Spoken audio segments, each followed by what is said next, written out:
Welcome to the GameChanger 00100 show. I'm your host, GameChanger. Okay, so oh, hold on, hold on.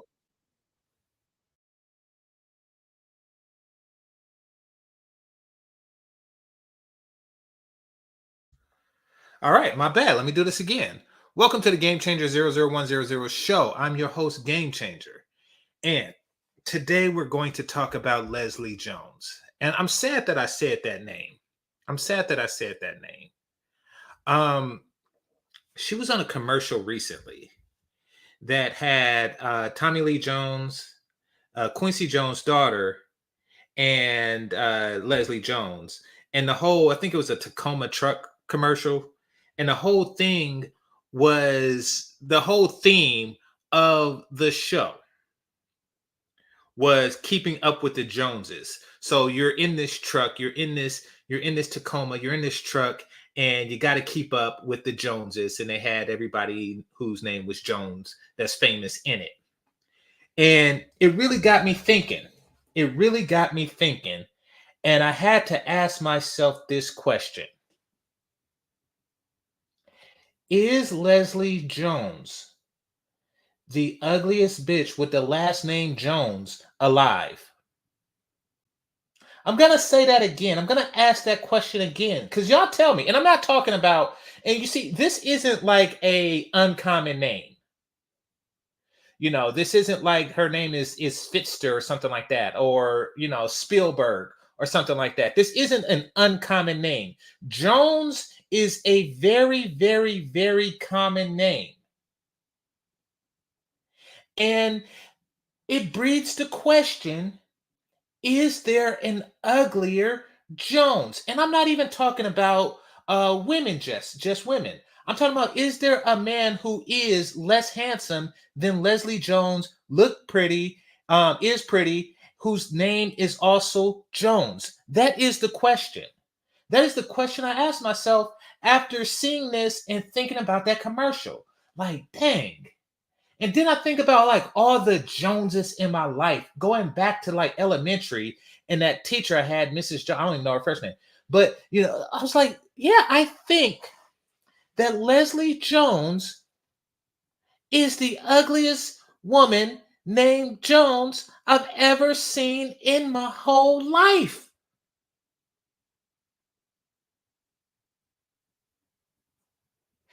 I get a feeling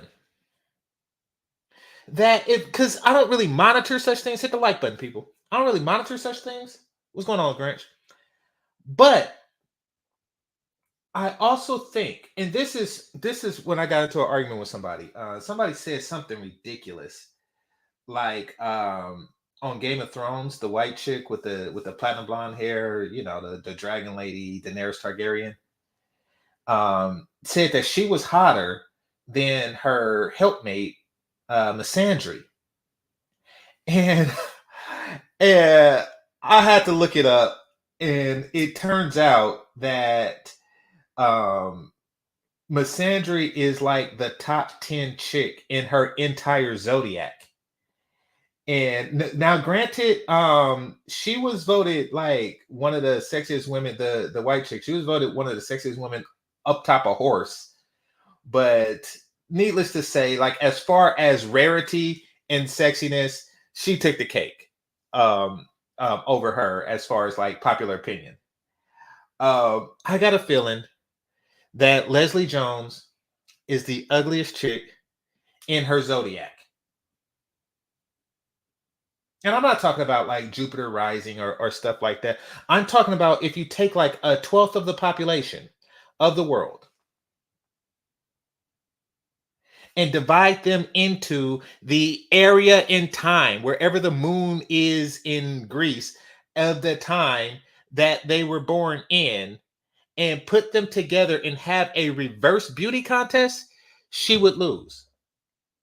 But I'm going to get into that. I am really going to get into why I'm talking about her look so much and all that. But before, and y'all know how, to give people time to come up and hit that like button. I like to do a video. I like to do a short. I like to review a short. But today I am going to review several shorts. And the reason I'm going to review several shorts is because, okay, sometimes if you're going to eat something nasty or drink something nasty,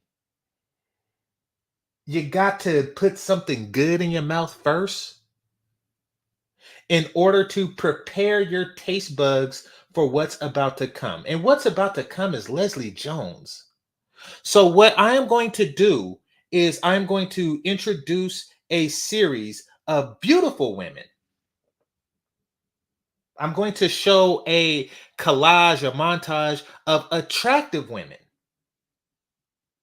before you have to intake Leslie Jones. You see, it's like drinking honey before, or it's like putting honey on your tongue before you have to eat your vegetables or liver. Or the worst thing when I was a kid to me was it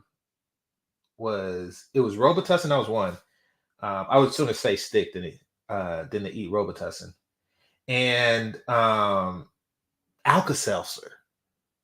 Something about that was just awful to me.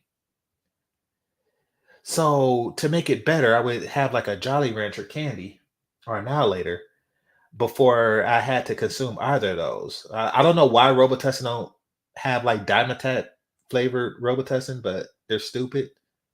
Anyway, what you see on the screen is, and I'm not subscribed to this channel, but I did click it. I did click it for obvious reasons, and they are constantly in my short feeds. I featured it before. This is something called African, is it African Good is a hashtag on it. And it has like these women, presumably African women, doing their little dance routine. So this is to just like wash your brain from what's about to happen with the Leslie Jones and the Marsha Warfield speakings that I'm going to have to do. Look at her lips. Look at the softness of her skin. I want see, picture this. When you hear just picture this. So remember this when we talk about Leslie Jones. Remember that.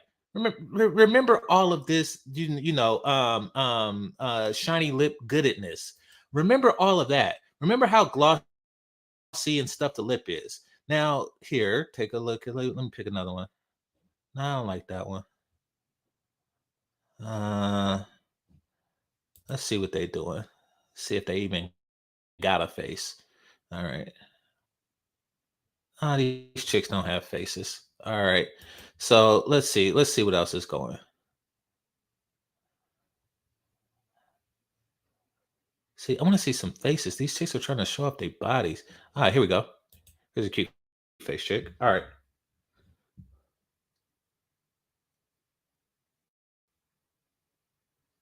So remember stuff like this. Remember stuff like this. Doing feminine stuff, whatever type dance that is foreign dance. Remember not twerking. Remember stuff like this because we are about to dig into Leslie Jones, and not the way that she want to get dug into, not in the way that she desires and wishes to get dug into. We're going to dig into that. We're going to dig into her.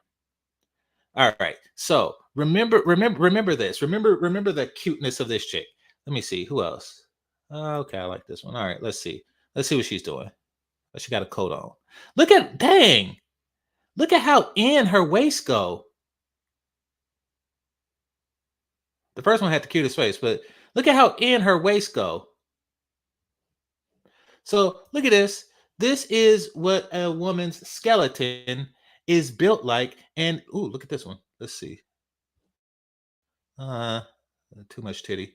Let me see. Too much booty. All right, this one is looks a little bit older, but let me see.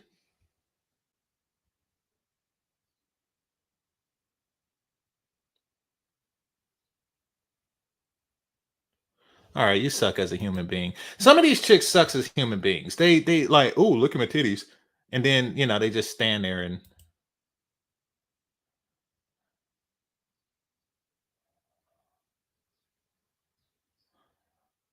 Okay, so enough of that. Now that your mind is at least you got some talent. So now that your mind is reasonably cleared from Leslie Jones.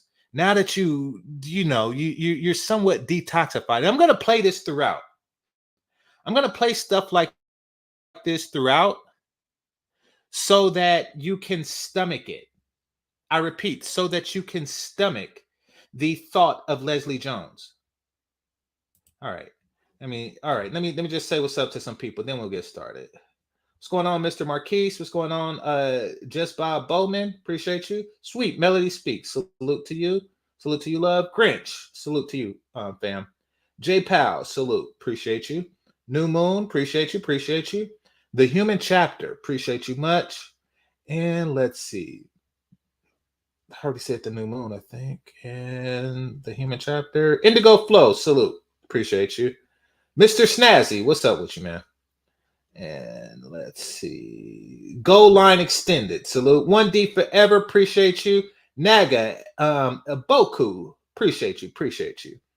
And I said 1D Forever. Sean, I appreciate you, brother. Appreciate you. Can't say your last name, but I appreciate you. All right. Now, what we're about to do is we are about to listen to Leslie Jones speak. But before we do that, I want to show y'all how things don't change. I repeat, how things don't change. Okay, so what we're going to do is now, some of you younger people may be asking yourself, who this woman? This woman here is the Leslie Jones of her day. I repeat, this woman here is Leslie Jones before Leslie Jones became Leslie Jones. You see, Hollywood, whatever you want to call it, has always made a place for masculine presenting Black women. These over aggressive, 6 foot and tall, broad shoulder looking chicks with lipsticks. They always had a place. She was on a show called Night Court, but she was also on a show called DC Cab, where she was, kicking it with the fellas like Mr. T and stuff like that, way, way, way back in the day. They always had a need for a masculine presenting Black chick, always. And there wasn't a white equivalent. There wasn't like a burly, broad shoulder white chick that was doing masculine stuff. There was always the Marshall Warfield, I think Warfield or something like that. There was always that image out there for Black women, and they embraced it. No one is being taught to embrace masculinity the way that they are, and no one is actually doing it the way they are. She was a bailiff on a show. Now, the show Night Court had main characters. It had the judge, who was kind of like a jokester, and it had the one lawyer who was a ladies' man, and then it was another lawyer who was an attractive white woman, who also played on Something About Mary. And then it had her, and she was standing next to like a bigger bald head white dude named Bull, I think his name was. Oh, and then they had a Black dude who was the clerk, who was he also played the dude on Set It Off. He was like a decent looking Black dude. He was just normal and regular. And but the point is that they showed in the same show constant white femininity and Black masculinity as presented through a woman on the same show. That is what they do all the time. So this thing that they're doing, with Leslie Jones, that Hollywood is doing with Leslie Jones, this portrayal of the unattractive black woman, and as normalized unattractive black woman, is nothing unique. And the reason why this got started, hit the like button, people. I'm about to get into this. And the reason why this started is because when presenting the idea of the help, when presenting the idea of the help to white women, you don't want to present it as a beautiful woman. That's not what's going to hit. You know, you're not going to say, not going to put up a poster, saying, "Hey, look, hire yourself, a maid," and the chick look like Rihanna. You got Beyonce up there. You got Kelly Stamps up there. You got what's her name? Chloe Bailey or Haley Bailey up there. That's not gonna fly. White women is not gonna go for the sexiest of black women up there. They're not gonna go for the Thelma from Good Times up there. They're not. So when they put posters up, these chicks look like Hattie McDaniel. They look like Queen Latifah. They look like Nell Carter. They look like Louise Jefferson. They look like Florida Evans. They make it a point to make to make the concept non-threatening. And that is where these actors and actresses have a niche. They have a niche as the non-threatening to white beauty black woman. That is their niche. That is how they have jobs. That is how they have money. Non-threatening to white women, black women. Marsha Warfield was the non-threatening to white beauty black woman. It's something that a white woman could look at and say, "I have no worries. As long as these chicks are like that, I can always take their man and they can never take mine," which is becoming more and more true. I repeat, as long as these women look and behave like this, white women can watch a show confidently and say, "I can always take their men and they can never take ours." Hit the like button. We're really going to dig into this. Now, Sweet Melody Media says, "That's her. I've seen worse." You have seen worse. Damn it. You have seen worse. You see, and this isn't a shot at you because you was either born in the 80s or 90s. I think the 90s. But women looked better in the 80s. So, ugly was not as ugly as it is today. This is called devolution. I repeat, this is called devolution, which means the brolic, ugly bitch of the 80s has devolved, has gotten worse. Marsha, she is hot. Next to Leslie Jones, she is hot. Do you know? I was there. Do you know that this was the worst a woman could get? I kid you not. This was the absolute worst. In the 80s, this was the absolute worst that a woman could possibly look. Absolute worst. And then when they discovered Leslie Jones, they have found a new bottom. Leslie Jones is the Marsha Warfield of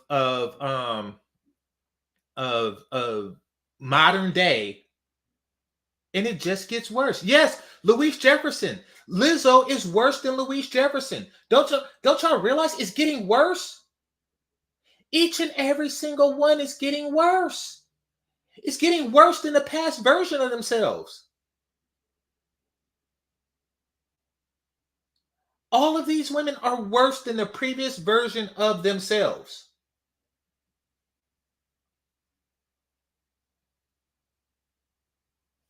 Oh crap. Dr. Coffinels is like, you going hard against Marshall. No, this is a compliment. This is a compliment. Essentially, what I'm saying is that you were 80s ugly and now you current year okay. I am going hard against society.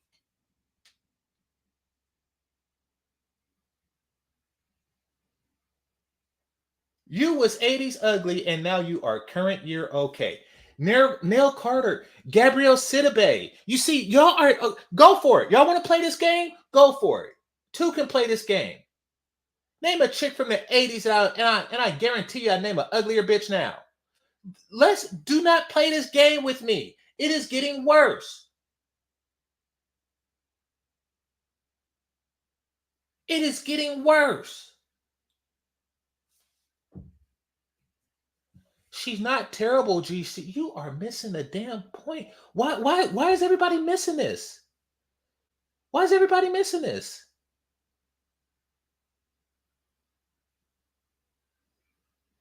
She's not terrible because she's from the 80s.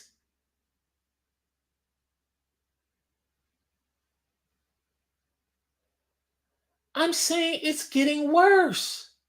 That's my point.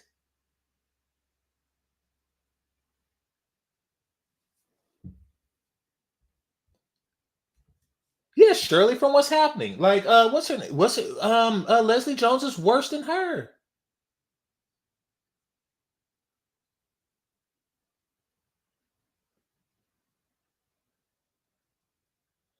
And you see, here's the problem. Shout out to Roseanne. Shout out to Roseanne. Roseanne got kicked off of her own show. Damn. People annoy me. Roseanne got kicked off of her own show for saying Grace, I think her name is Grace, is look like the A word. The APE, planet of the word. And so does Marshall Warfield. Oh no, not Marshall Warfield. I mean, so does dang, I'm confusing them. So does Leslie Jones. So does Leslie Jones. Right? And the cold part is that we are that. I am the A word. Okay? And I'm not talking about a black thing. That humans fall in that category. We are part of the great A word family. Everybody is stupid but me. We are part of that family. It is not an insult. It is a scientifically accurate depiction. But that's not what Roseanne meant, and that's not what I mean. Okay? This is what I mean. There was a very old movie, and of course it's been remade like anything good because modern writers don't have any creativity, called Planet of the A Word. It is called Planet of the A. It was called, the 70s version was called Planet of the A Word. And it depicted a entire set of species that were the A word. Apparently, the A words of today, the chimpanzees, the gorilla, the gibbons, and the orangutans, have evolved to permanent bipedalism and the ability of speech. And this is what they look like. Hold on.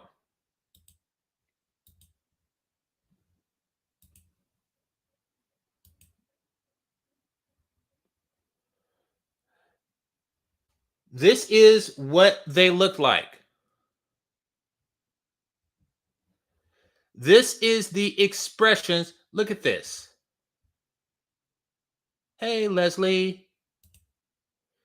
Hey, Leslie. Hey, Gail. This is what they look like. Sean's stupid. Sean's stupid. Now, this is what the modern ones look like, which is more, to me, better. But this is what people are referring to. And it's not a black thing. It is not a racist thing. It's a ugly ass bitch thing, is what it is. It's a black man talking. So that's where you're at. Now, what I'm going to do is I am not going to show the face of Leslie Jones. Why? Because, okay, and this is true for everything. This is true for everything. I am sick of seeing it. I'm sick of seeing subpar looking women everywhere. Okay, everywhere. They are trying to. They think that pretty privilege is a right that all women should have. So what do? They be sneaking they fat, nasty looking selves in Victoria's Secret catalogs and stuff like that. I don't watch the Victoria's Secret catalog, but like they put them on billboards and stuff. Like they put them on, oh, she's a plus size model. That is a contradiction in terms. That is a contradiction in terms. So in an attempt to stay inclusive, they be putting these mediocre at best women everywhere, places that they don't deserve. Okay. The pretty girl table is an exclusive thing, and there isn't room for diversity. And I'm not talking about ethnic diversity. I'm talking about ugly diversity. There is no room, but y'all put it everywhere.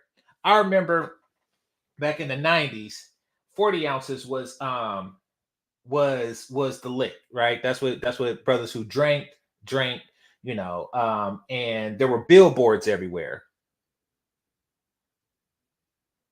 There were billboards everywhere. What do you say? Did I call? Yes, yes, yes, I did. I called you an ape. I called me an ape. I called Melanie an ape. If you're a human, you're an ape.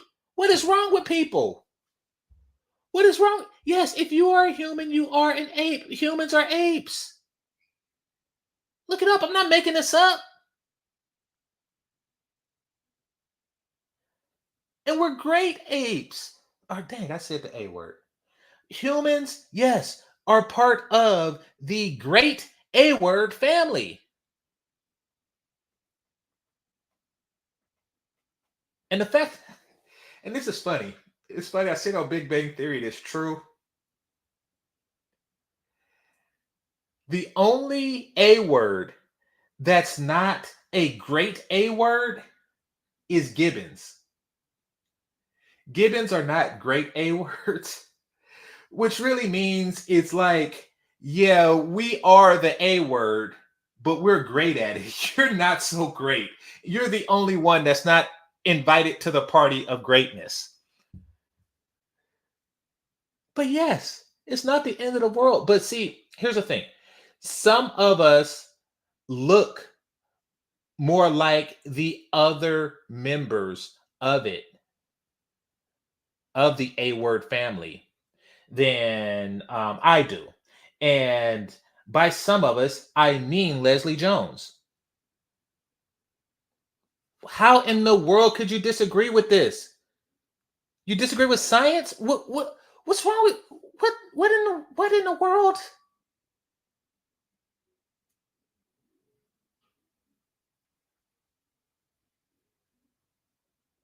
Everybody is less smarter than me.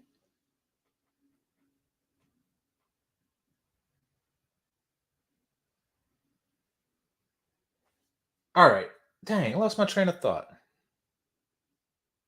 Oh, my point is that it's too many unattractive women advertising stuff. And I'm sick of seeing it. Okay. Oh no, I was talking about the 80s. I was talking about the 90s. So the billboard always consisted. The billboards always had and as a young man, that was something I look forward to. It always had billboards of beautiful black women selling liquor to those who choose to drink 40 ounces back in those days. I think it was like 8 balls, St. Ives, and stuff like that. That is, you had to qualify to be on the billboard. You had to actually, have like a bunch of beautiful girls, and they line up, and they all with their beautiful face shots are just lined up to get a spot on the billboard so they could sell drunk dudes liquor. In fact, and this wasn't the 90s. This was like early 2K. I'm jogging. I'm minding my own business, right? I'm jogging. And then in the neighborhood, the hood more or less. Oh, which breeds cretins. People don't just mess with you because you're jogging in the hood. So these chicks who you just don't want to exercise.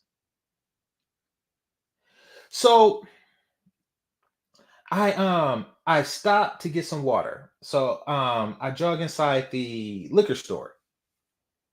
And it was a cute, really cute a white girl in there in a referee uniform, and she was passing out a flyer for Hennessy. She was like, "Hey, Mister, would you like some Hennessy?" And I was like, "Oh no, thank you. I don't drink, you know." And then I stopped, and then I turned to my left, and tell me if y'all do this in wherever you live. I turned to my left, and it was a black chick, a gorgeous black chick, in full. She was in like a nightgown, like in the middle for no reason at all. She had a nightgown on, and she was sitting there with a bunch of flyers and some Hennessy's. I was like, "What the hell? What the like?" I was just shocked. Like, wait, what is going on? And so she was there at that liquor store promoting Hennessy. and so and I stopped and listened, because which is what I do when a woman is attractive, because an attractive woman words is more valuable than ugly chicks. That's why I don't see why y'all listen to like Mississippi girls. But anyway, and chitlin women. But anyway, so I'm listening. She was like, we're running a promotion or a sale on Hennessy.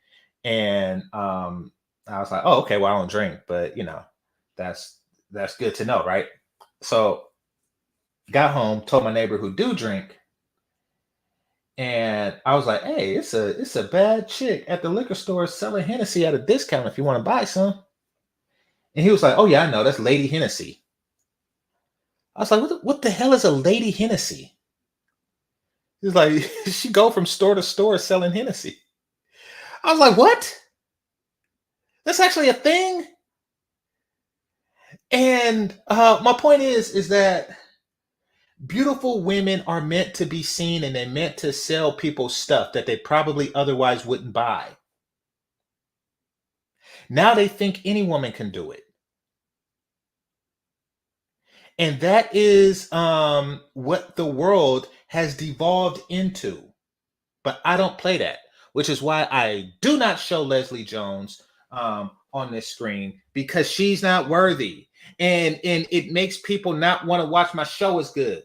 So what I'm going to do is, while we listen to Leslie Jones foolishness, thanks to Bernard Riley, we're actually going to look at women who is worth looking at, who actually look worth a damn. That's what we gonna do. Dealing with these ugly broads. All right. Tell me if y'all have problems with the audio or the visual. while we get into this. All right, hold on. There we go.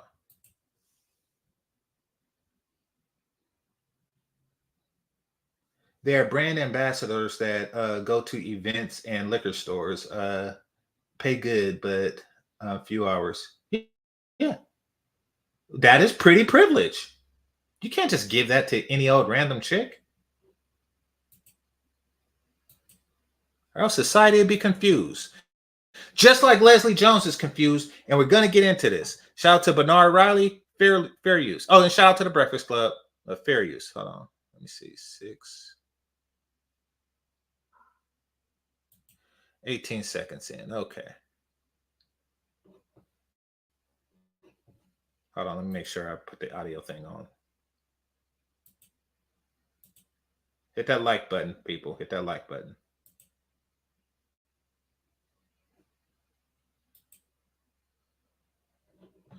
All right, tell me if y'all can hear it.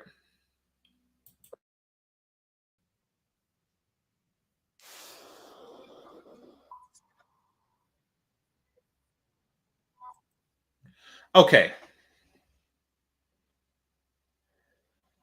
Basically, she says go to the doctor and put your balls in on the doctor's hand and cough to the left. And I think that's what they do. I'm not an athlete, but I do know that they do that. But I think that's for like hernias or something like that. That's not really related to sexual performance, right?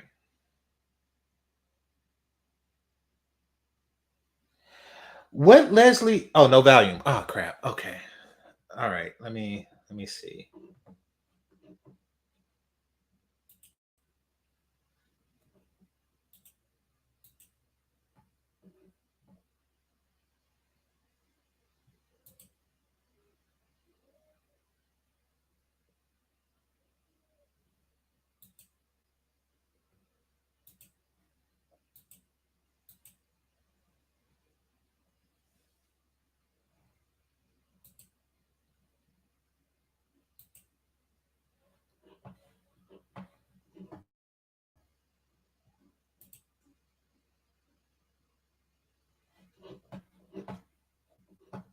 All right. Let's see if this does it.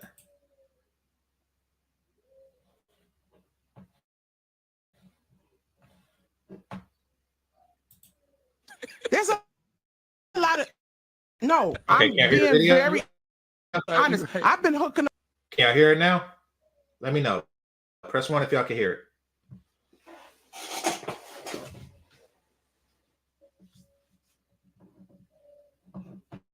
Okay, well, let's see.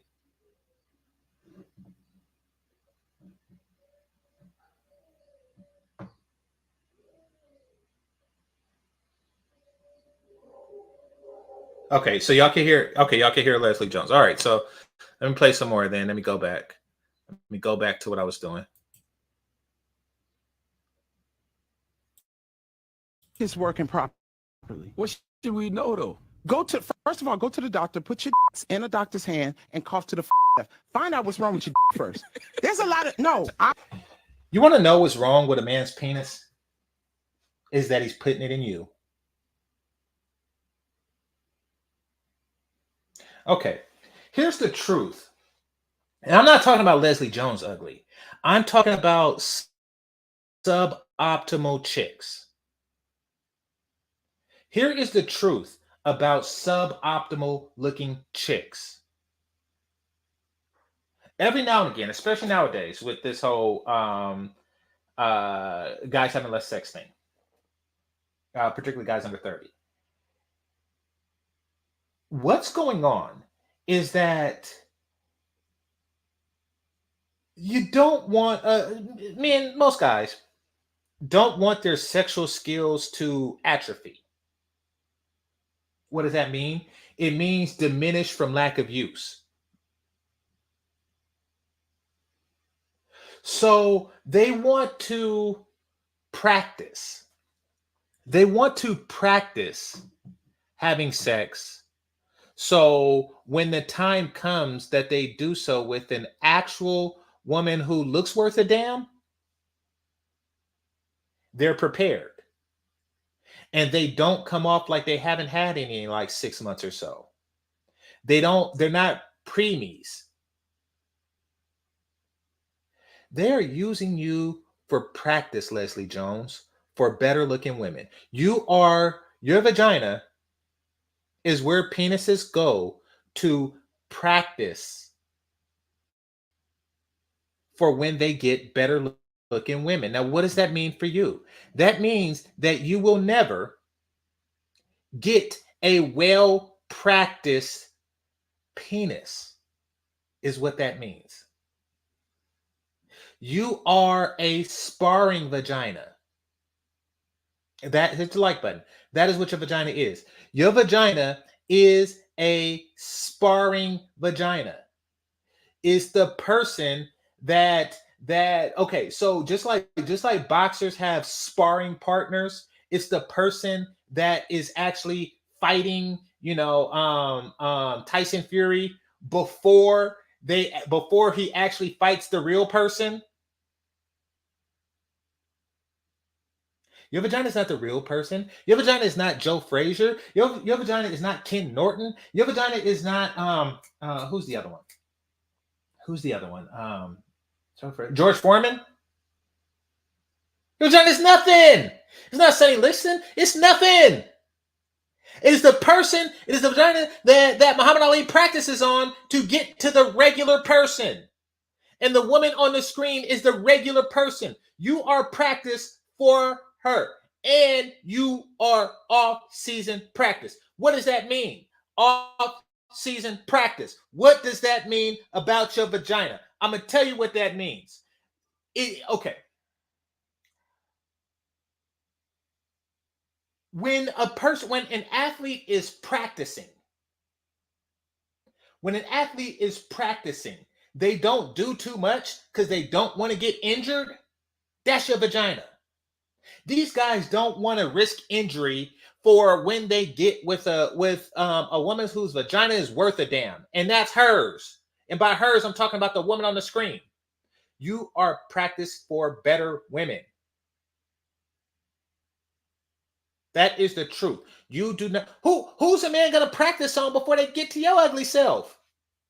You think that there's uglier women out there that he's practicing on, hoping to impress you? Nope.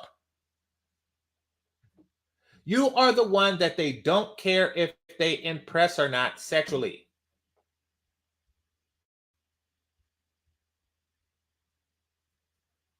That is part of being not hot.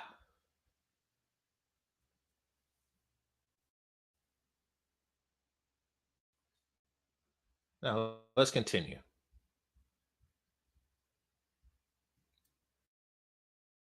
I'm being very honest. I've been hooking up and dudes are not working properly. Y'all done ate all that McDonald's and all that. And that's like one of your prized possessions. Mm-hmm. You go get your car checked. You won't get your check. Damn. And then get mad at us when your don't work. Don't get mad at me. That's your department. So shut up, let's get this right. First of all, he should be mad at you because it is your job to erect it. It is your job to erect it. Do something. Oh, look at me. I got purple on. Do something. You're worthless chick. Let me find another one. If you don't dance or something, I don't want to have nothing to do with you. You worthless vagina person. Except this one. She ain't got to dance. Bad as hell. All right. Now, let me go to the next one. Hit the like button. Fair use. How you gonna have the audacity to talk about to talk about penises? Yes, they do not get completely aroused for you, and the reason why they don't, because it's you. Become her. Become her. Use Get Out technology. You know the technology from the movie Get Out, where they take one person's brain and put it in somebody else's body. Do that, and then become her, and then we give a damn about impressing you. We actually get erect. And here's the thing. Actually, we're going to get into that in a moment. I'm going to explain something to you about why her sex life is what it is. Hit that like button.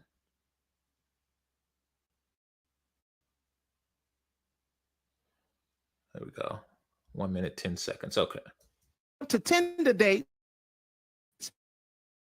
expecting me to solve your dilemma. I show up for and you throw me a Rubik's Cube of your like, I don't know why your daddy don't love you. Yes. If a man finds himself. Exactly. First of all, you're supposed to be famous and you got Tinder dates. You want to know what you don't have? Groupies. You don't have a bunch of groupies? You think this chick right here is on Tinder looking for dick? No, it's like lines of them. Look, she got her hand on the head of one right now. It's lines of them. They don't have to go on Tinder swiping for penis, but you do. And you're famous. You are famous on Tinder looking for my penis. That is sad. You don't have any male groupies. First of all, just looking a certain way and having a vagina should automatically guarantee you, an influx of peni looking to penetrate it. But nope, you're on Tinder getting swiped left on. That's you.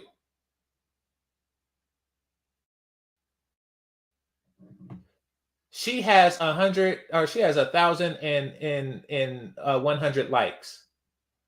All of them dudes that would smash. And then not to mention the ones that, you see? But nope, you out on Tinder looking for penis. And then you are complaining about these dudes are talking about their feelings. Let me explain something to you. Let me explain something to y'all about the science of Viagra. I took Viagra, right? Or something, it might have just been a sugar pill. It might have just been a sugar pill. I'm not even going to say what country I was in, but it wasn't America. It was in Latin America. I will give that part out. I was in a Latin American country where the women are sexually energetic. And they have a drive that exceeds my own. Meaning that they want sex more than I want it. And I know that seems impossible, but it is a thing. There is places, especially as guys get older, that can happen more than once. That can happen sometimes. And so another thing that they wanted was, they didn't really understand or appreciate. The chick I was with at the time didn't really, and no, it wasn't the stove girl. But the chicks that I was with didn't really appreciate recoup time. Now, what is recoup time? Hit the like button. What is recoup time? Recoup is the time between when a man finishes and can begin again. I repeat, it is the time between when a man finishes and then when he can begin again. Many women understand this nature of man. After you bust. Many women understand that after the skeet, most men, most of the time, sometimes you can, for whatever reason. Most men, most of the time, just can't, get back in there. You have to recoup, not just your energy, not just your Gatorade energy, but you have to recoup. You have to, like, I don't know what is going on. If you have to make some more, tubus or whatever, right? Some of these chicks do not care. Yeah, 15 minutes is good. Sometimes I want to take a little nap afterwards. But 15 minutes is good. But when you're dealing with some of these chicks in some of these countries, And American women are like this too, but not to the extent. They just grab back at it like, come on, hurry up. Hurry up. And if y'all don't believe me, get a white girl. That's how they be. They'd be like, come on, hurry up, get it back up. Like, hey, stop tugging at it and do not touch it with your mouth while it's recouping, because it's really sensitive and it just is, it's all kind of. So I was hoping that those pills reduces my recoup time. That's what I was hoping for. I was hoping that the pill reduces the recoup time. So I took the pill. I didn't feel no different. I didn't perform, at least not that I know of, like any different or anything. I just took it and it was regular, which leads me to conclude, because I bought off a dude off the street, which leads me to conclude that that it may have been a bad pill. So I didn't see dude again, but I did see another one, because these dudes are walking around peddling on the street. Some of them. I did see another one, and I was like, nah, man, that don't work. And then he said, no, you took it wrong. I was like, what do you mean? And keep in mind, I wasn't taking it for the reason that most men take it, and that is to get up. I was taking it to reduce recoup time. So no matter what I was doing, I was using it wrong. But he said that you have to wait 30 minutes before it actually kicks in. Now, why did I bring that up? So apparently there is a wait. You have to wait like 30 minutes before the Viagra kicks in. Leslie Jones is talking about, guys are talking about their feelings and this, and this. That they are doing this because they are waiting the 30 minutes to get aroused, to get inside of you. They are waiting the 30 minutes for the Viagra to kick in, so that they can put their chemically induced erection in your ugly ass. That is what they are doing.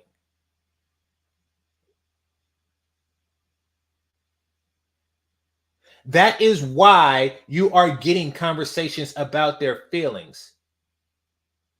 Look at the chick on the screen. You want to know what the conversation is when she's ready and she's in the bed? You want to know what a man has to say to that? Swing! That is it. That is all you hear. Swing! That is it. It is instant. It is instant. You don't have to, she don't have to warm up a dude. Swing! That is it. Immediately. Swing!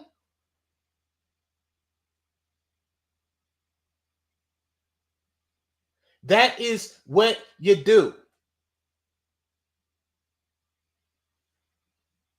in that situation.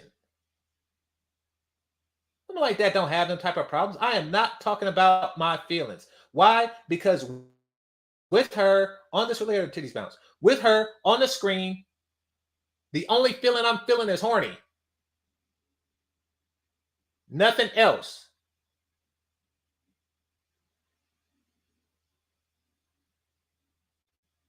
Shout out to Bone Thugs. And no, I miss my Uncle Charles, y'all. I do not care about Uncle Charles, even if it happened that day. Okay?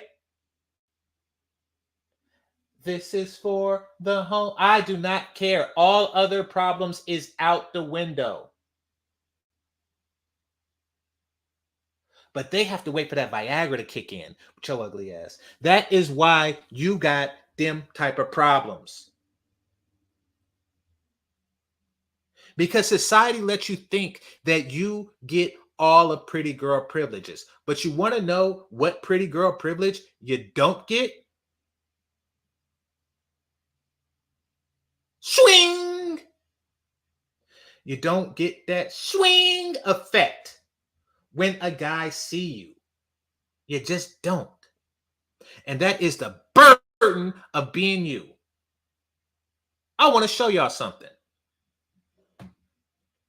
I want to show y'all something right now because I didn't make this up.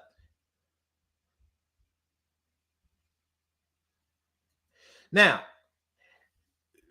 Google, YouTube, they have face recognition, right? They have face recognition for to determine what you're interested in. So if they see this particular face, then they make their suggestions accordingly. Look at what just happened. Shout out to Bernard Riley, right? Look at what just happened. Bernard Riley has a picture of himself and Leslie Jones. And Leslie Jones again. And you want to know what the algorithm, not me, you want to know what the algorithm has suggested? Well, here's a short video from Bernard Riley, the chronological order one. Here's another short video from Bernard Riley. And here's a picture of an orangutan staring at a baby.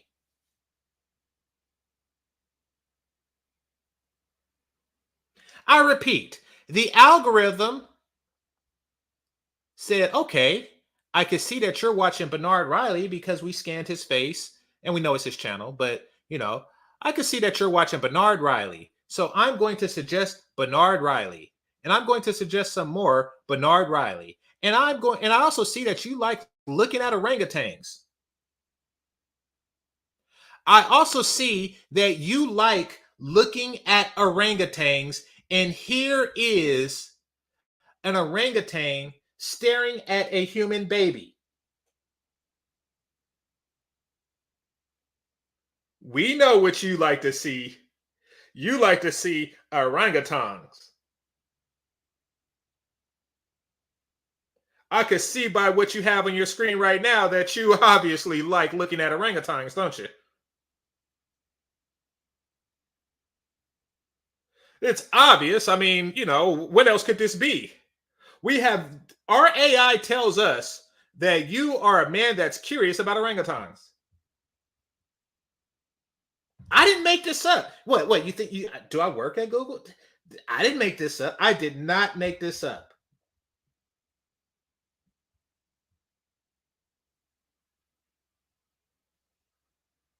Now, granted, it is my opinion that it's because her face was scanned and not Bernard Riley's that their orangutan come up. But nevertheless, your face reads orangutan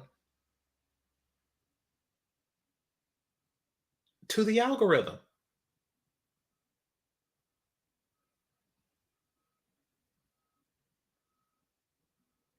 Now, this is going to sound weird. And this is only going to sound weird to this is only going to sound weird to people who are looking to make it sound weird.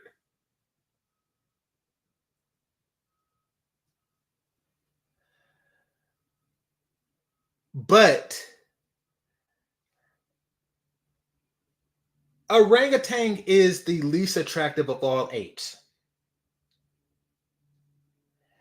As far as animals go, some species are just more favored by their looks than others. Like people say she's a fox or something like that, but if they say hyena, it's a bad thing, or a jackal or something like that. So let's get that out there. Some creatures are just ugly, like rats are ugly and rabbits are not, but they're both rodents. Okay. So yes, some species is just handsomer than others. And as far as the apes go, orangutan is the worst. And that is what came up. That is what came up for you, orangutan.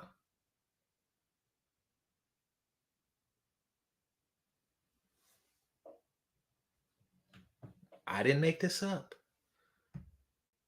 And that's why I didn't want to have her picture up, because I knew that, people, it would suggest videos of orangutans and crap like that. I knew that this was going to happen. I knew it. Bernard Riley is now in the algorithm with orangutans because he put her picture up.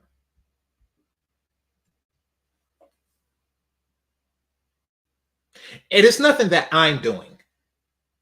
It's nothing that I'm doing to do that. I don't watch orangutan videos like outside of this. It's not, yeah. I call it what I want. I call it what I want. I spell it photonetically. All right. Anyway, let me go to the next thing here.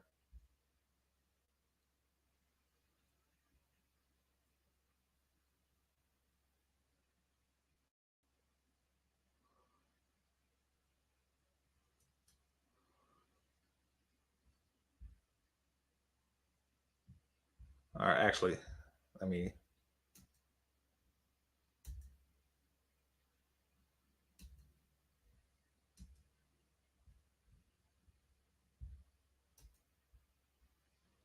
Get back to something worth looking at. And here we go.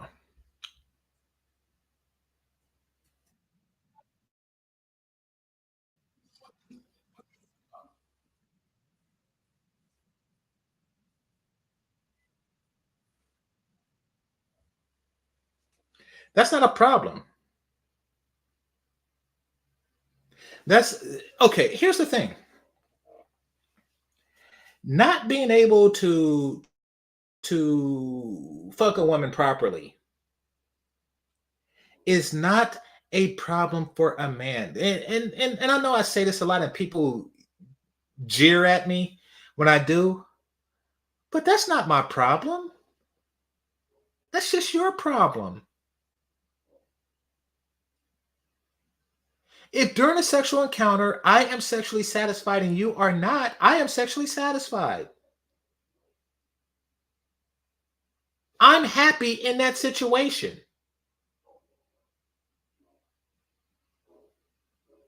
You get as much as I give you before I finish getting as much as I get. It's not about you. It's about my penis. But you are thinking like a man. You are listening to Steve Harvey and you're acting like a woman, but you're thinking like a man and looking like a man. That's what you're doing. So she talked about passport bros and this is another thing. This for whatever reason, this movement is on women's mind, particularly unattractive women's mind.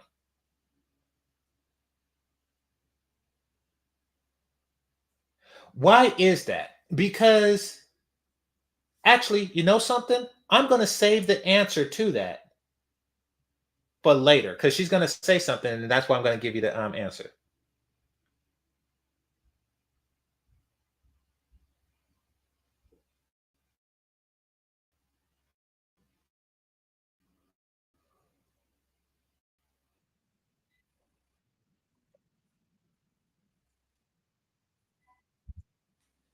So what? Do you know how much crap I have to learn in life? Just being me? Do you know how many like very difficult classes and very complex things I had to comprehend in order to be me? And I still have to? Fucking you is not on my list. And knowing how to fuck properly is not on my list. It's on the things of I foul that in the I don't give a damn category. Okay.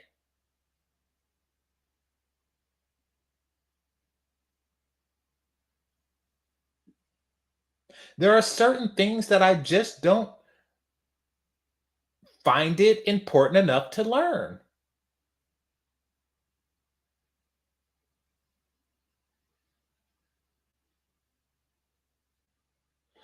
All right, let me.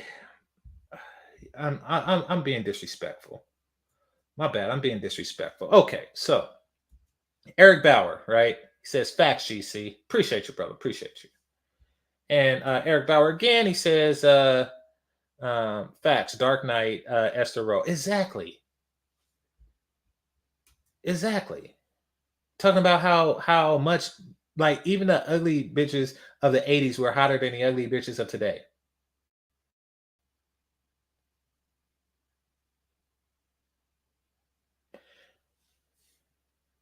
Least of all her. I'll tell you a story about one time I actually did want to perform well. And here's what I mean by wanted to perform well sexually. Um, um, I wanted to prolong it and make it last more. Here's the situation. I won't even give y'all like the punchline of this story, but I had the good fortune of being fetishized by two white girls. And it was my hope that it was my thinking that if I performed well during this threesome, that I would get recommendation to other fetishizing white women. That they would just keep my number and pass it around to their white girl circles. And you want to know how I knew and why I thought that they had white girl circles that look around looking for BBCs? Because at the time, to give y'all a time frame of when this happened, at the time there was an HBO show called Real Sex, and one of the episodes featured a bunch of white women practicing sucking dick on dildos that came out the dishwasher. So I was like, wow, that's what they do. White women gather around and practice sucking dick. I would like to be that dick. So I was thinking, how do I get in on this? Now, that didn't happen, but I did have like a desire to perform. He said stripper at Republican fundraiser. I did have a desire to perform um uh for that reason, so I could get a letter. I don't have a what you gonna do? Refer me to other ugly bitches? What are you gonna do? There's nothing. The feeling of your vagina has no bearing on me. Nothing. That is the burden of looking like you. All right, let me go to the next one.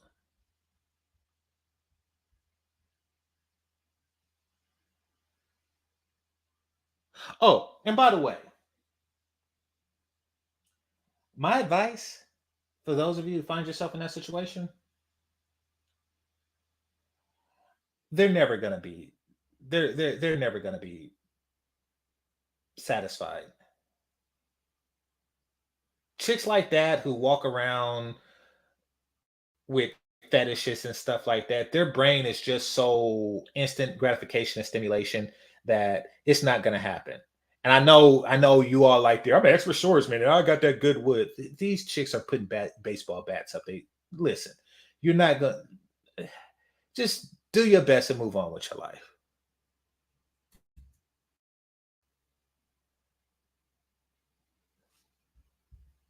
All right.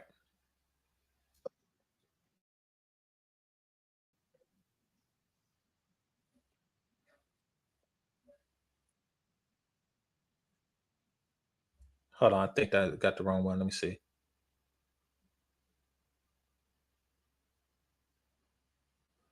342. All right. Let me see.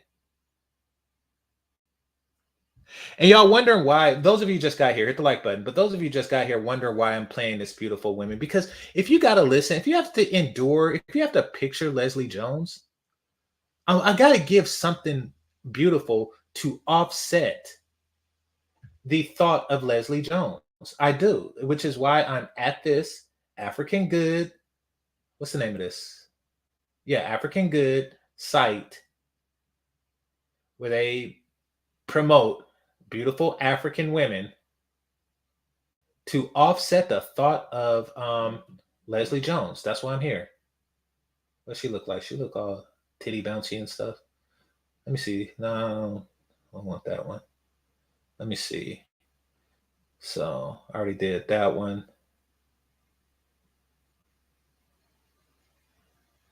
Oh, I like this. All right. So that's why I am doing that one.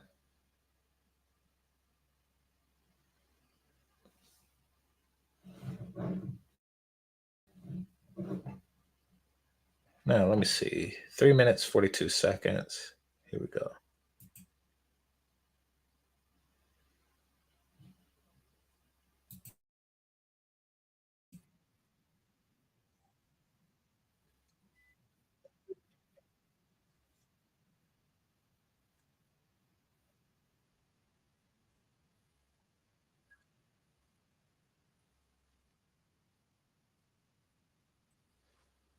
We're not supposed to. What do you mean doing the? Okay.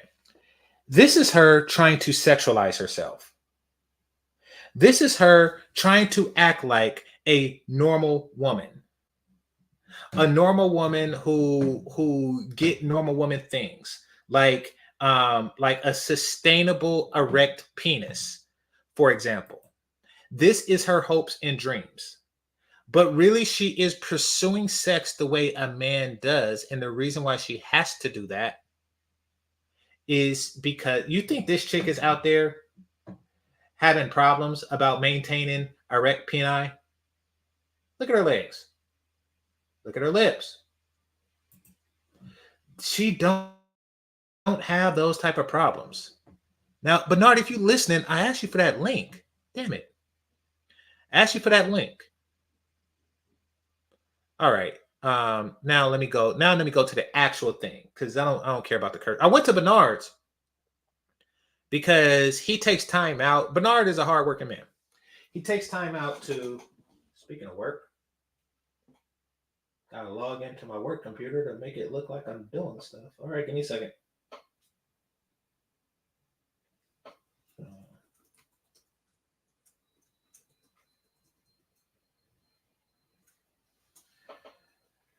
So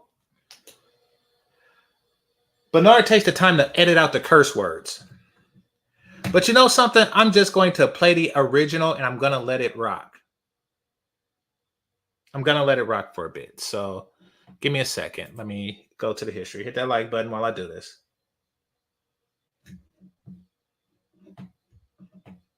And let me find, ooh, tennis skirt. Here we go.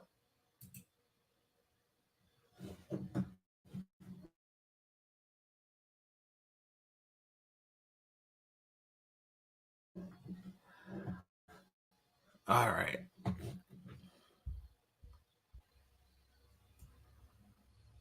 Oh, while y'all watch that, let's see.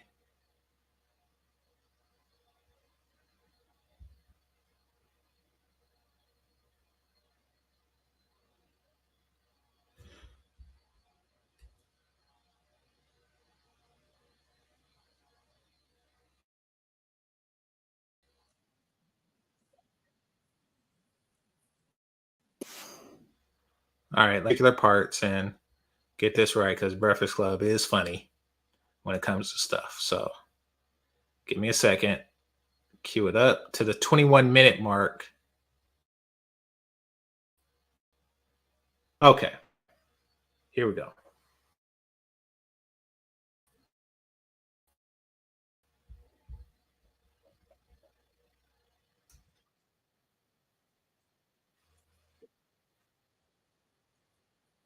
You're talking about Chris Rock.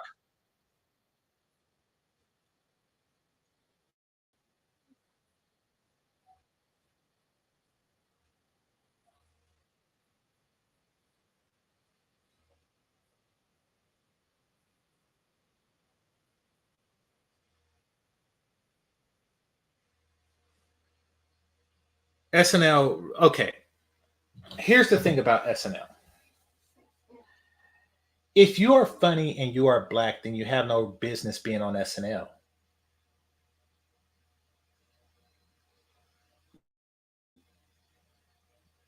You see, people like this, they want to make it appear as if there's some type of discrimination in places because that's the only way they can find work. You're not funny. You're not funny and you're hard to look at, but you fit a niche of not funny, hard to look at people. If they really wanted to find, a black one, they could go to like the Apollo and see who the people favor most. It's not that difficult.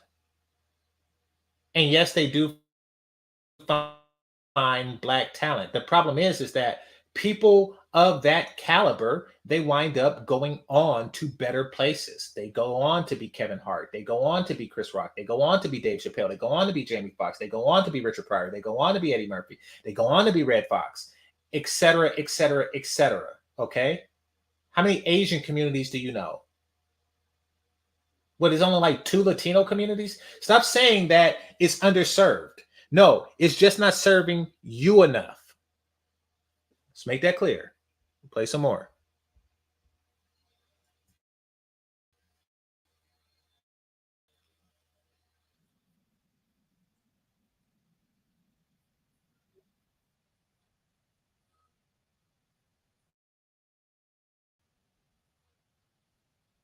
I don't know who that is. I don't know who she is. See? See, here's the thing. These chicks, these ugly broads, they live, eat, and breathe off of diversity quotas. How does diversity quotas work? Is somebody like this with no talent and no aptitude saying, y'all don't have enough black people? And if it is a lot of black people, y'all don't have enough black females. And then they just wait for you to try to balance the scale. And then that's when they come. But if they do get a black female, then they say, y'all don't have enough ugly broads in comedy. Well, guess what? There aren't enough attractive black women in comedy. So you need to fire your ass because they already got Monique. They need to fire your ass and hire a hotter chick that's funny.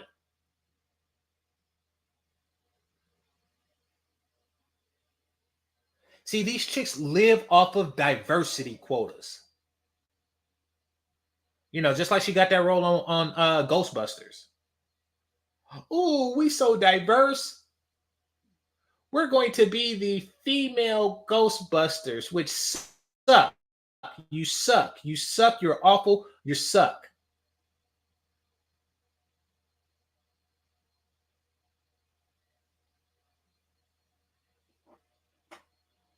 And here's another problem.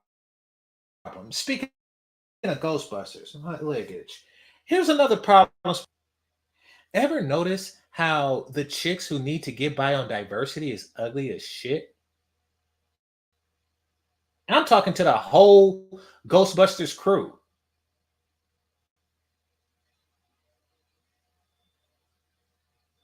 Ever notice that? Because those are the ones who scream louder about diversity. Exactly. Those are the ones who need charity. Chicks like this don't need charity. They are happy with the pretty privilege that they already receive.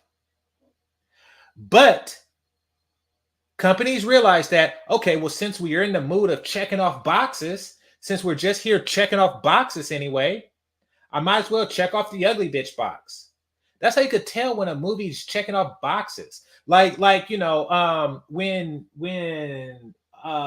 back when she didn't look like a balloon on a string, but Angelina Jolie, when she was in Tomb Raider, she wasn't checking off boxes. She actually looked worth a damn, and she wasn't there for diversity.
How privileged are you where you're shitting on your employers?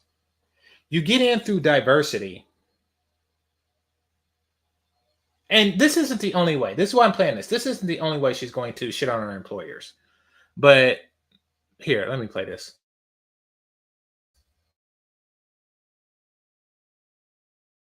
Let me change this.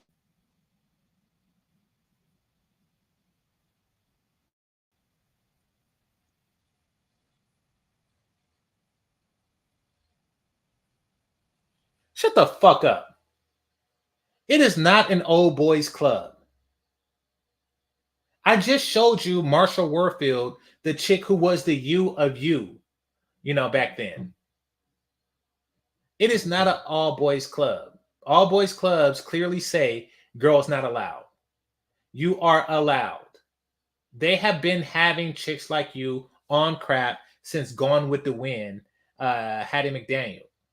Okay, they've always who in that movie. I don't know why I would tell such a lie.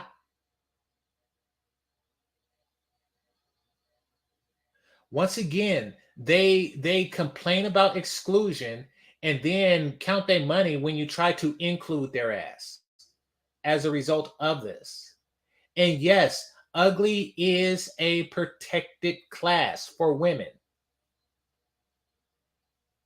Oh, y'all can't hear the video? Oh, crap. Okay. Ugly is a protected class for women. Meaning that when people want to meet a diversity quota, having ugly on there helps you meet the diversity quota.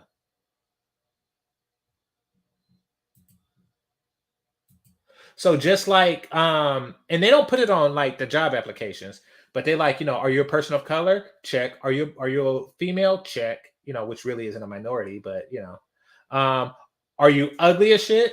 They don't do that, but it does give you that advantage over a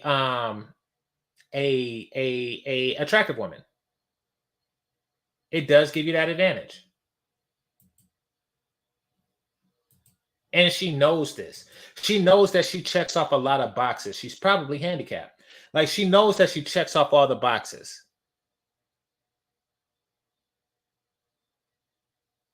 She knows that she'll out diverse other women and men and and anybody really.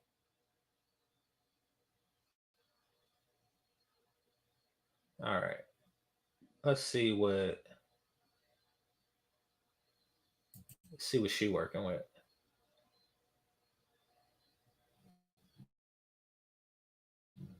All right, let me know if y'all can hear it.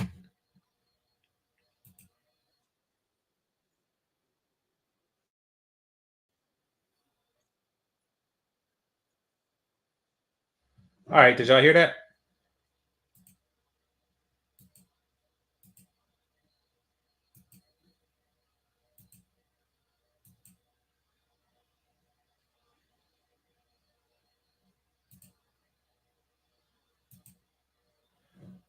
Okay, y'all not answering. Let me play again.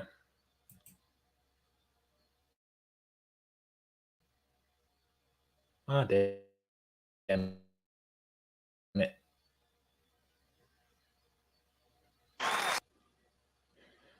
All right, give me a second. We just gonna shoot her, and it was like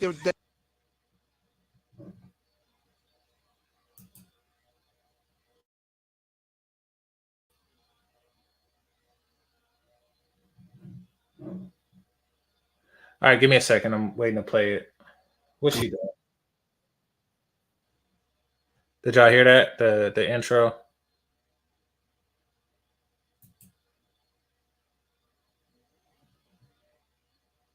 I haven't played her yet.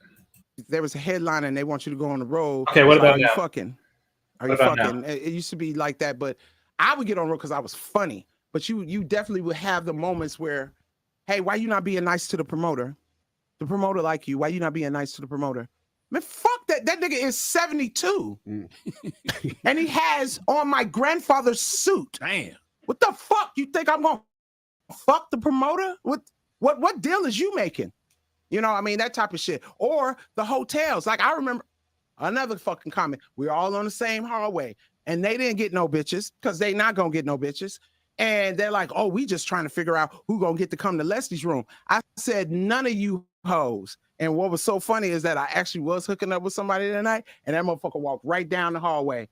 And I opened up the door. I was like, yeah, that's who gets the pussy. Not you dirty niggas. Damn. Like you, okay, you're gonna have to cut off.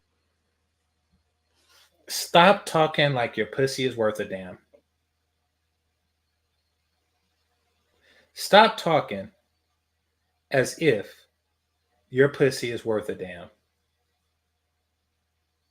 Look, he's getting some pussy. And you got a bunch of guys staring at your room door looking for who to make fun of. That's what they were actually looking for. They were actually looking for who to make fun of. They were saying, who is going to fuck this chick? She thought that they were just looking, anticipating, like, oh, I wish it was me. So, and notice this, and this is some more full of shit stuff. How on one hand, you know, she's desperate and she's on Tinder and she can't find a guy to fuck her right. But then on the other hand, it's like, oh yeah, he's getting a pussy. He's going to get some of this pussy. Because, you know, when I go on tour, all the dudes want this pussy and blah, blah, blah, blah, blah, blah. And I just sit and determine who is worthy of this, you know, golden pussy. But then on the other hand, you know, it's like these guys all want it, but they can't have it. She's all over the place. She's all over the face. If that did happen, and you're just, first of all, what kind of chick dick brags? Like, it's tacky for a man to pussy brag. But what kind of woman dick brags?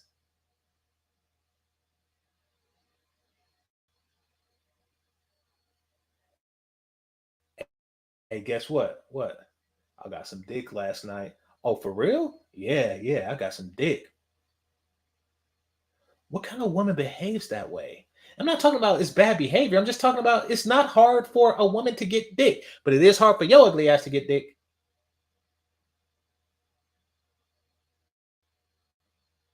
It is hard for your ugly ass to get dick. Somebody said that dude is in a lifetime drought. We're going to get into that because Bernard Riley sent me the link. So we're going to get into that. Speaking of get into that, look at the chick on the screen. But we're going to talk about that. We're going to talk about that drought thing. Because these chicks are dependent on droughts. All that. No, we're not. No, we good. We got a fan. I even had a comedian come to my room to give me my money, and my homegirl was there. We was come to my room and say, "Hey, so you got your friend here? So y'all want to have what? What? What makes you think that somebody want to fuck you? You light-skinned piece of shit. Damn. No, and any comic you ask about me will tell you I am that bitch. Mm-hmm. That we don't fuck with less. That's you know, it's so funny what you talk about with the money thing. That's what I've always. I didn't get that. So was she with a dude and another chick came and she said and she spoke for the dude? Like, what makes you think somebody want to fuck you? You light skinned piece of shit? Or did a dude come asking to smash her and she didn't because he's light skinned? Because two can play that game. If it's okay to just, you know, call people whatever their complexion is and then pieces of shit, like two can play that game. So I don't think you want to go there because, you know, oh, colorism, you light-skinned piece of shit. Oh, colorism, you light-skinned piece of shit. You hear these broads? concerned about with women and promoters, because I'm always like, when Oh. promoters be short, they're more than likely to be like, I'm not giving her her money because they don't feel like nothing gonna happen. I talking about worst shows, and I'm gonna mention everybody name in this shit. Okay, New York, you know, it's not that many women when I was doing it. It's a few, and we get them shows or whatever. And yes, I did a show for Ray DeJean. I don't know who that is. Ray. So he books me in fucking Brooklyn, right? And I remember it was Drew Frazier, somebody else, and I don't remember who this promoter's name was, but I guess because I was a female and the crowd wasn't good. So Drew went up, he did all right. Another comedian went up and they wasn't really doing that well. So he come to me and he goes, yo, just do 10 minutes. Just do 10 minutes, because he didn't know me. So I remember this story. I want y'all to hear this story. And this is the Tale of Two Simps. This is a tragic tale of simpery. So he's like, just do 10 minutes. And I was like, okay, well, no problem. And he was like, I'll pay you when you get off stage. So I was like, all right. So I get on stage and I'm ripping. I'm destroying. 10 minutes, I got off. Why the fuck you get off stage? I was like, dude, you told me that. Because he literally came up and said, I don't think I'm going to have all the money. Just do 10 minutes. So I was like, you just told me to do 10 minutes. He was like, no, you were killing. No, fuck that. I'm not paying you. Damn. So I'm just like, new to New York, and I'm just like, dude, like, let's go to Ray DeJean. I was like, yo, this motherfucker's not gonna pay me. You book me. What the fuck, Ray? And he was like, yeah, I'm talking to, I don't know. I was like, the fuck? So I called Rob Stapleton. Salute to Rob. Yeah, shout out to Rob. I love Rob Stapleton. Rob Stapleton called Big Biff, and I don't know where Biff is now today, but he called Big Biff, and they got out that car. Big Biff's hand was around that promoter's neck so fast. He was like, you gonna do a fucking female like that, motherfucker? You better in that. Okay. So a promoter asked her to go on stage for 10 minutes, according to her, and she did, and he shorted her. And so she called her, manager, and her manager, for whatever reason, instead of for like lawyers, and et cetera, instead of for all that, he calls Big Biff to come and rob the guy. And then she just sits there like, oh, and Big Biff says, that's a female. Is it? Are you sure? So Big Biff is obviously an enforcer of all things vagina or semi-vagina or whatever the fuck she got between her thighs. Like, he is the enforcer of all that stuff. He's that guy that goes around, that's a female, strangling dudes. And she's like, oh yeah, I don't know what happened to Big Biff. Yes, you do. Yes, you do. You know exactly what happened to Big Biff, because women like you know what happens to all Big Biffs. You want to know what happens to all Big Biffs? Death. Prison.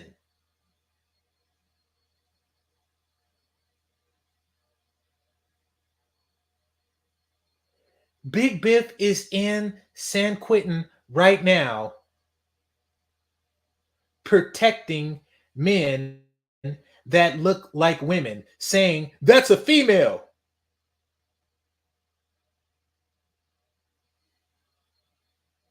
And then dude's like, hey, yeah, thank you.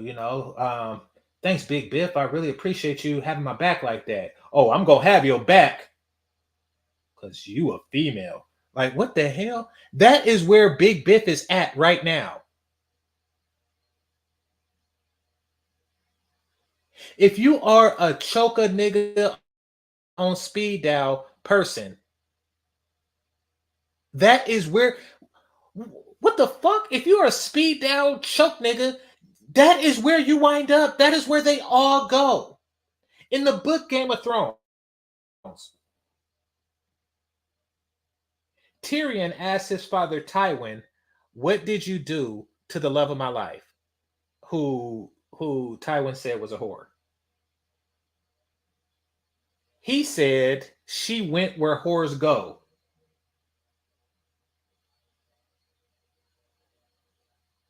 It's dudes in state penitentiaries right now, because that's where simps go.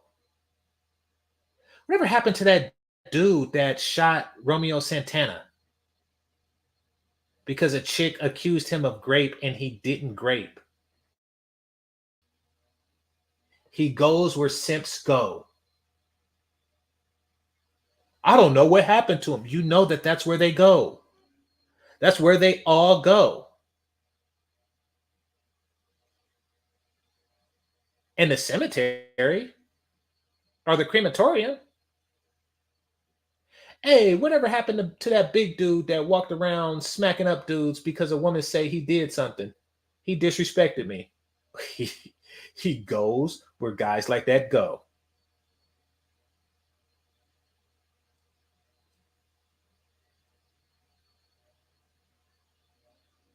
Dude is sharing a cell block right now with a chick that looks like, with a dude that looks like Leslie Jones.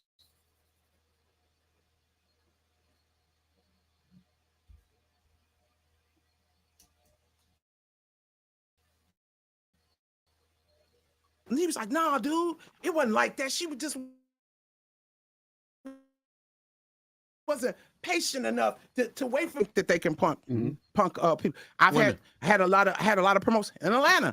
Oh, so when you're paying out my money, so how much I owe you? I only owe you $600. No, you owe me $1,100. Keep counting. Okay, no ride to the airport. Like shit like that. Oh no, I have been left at venues.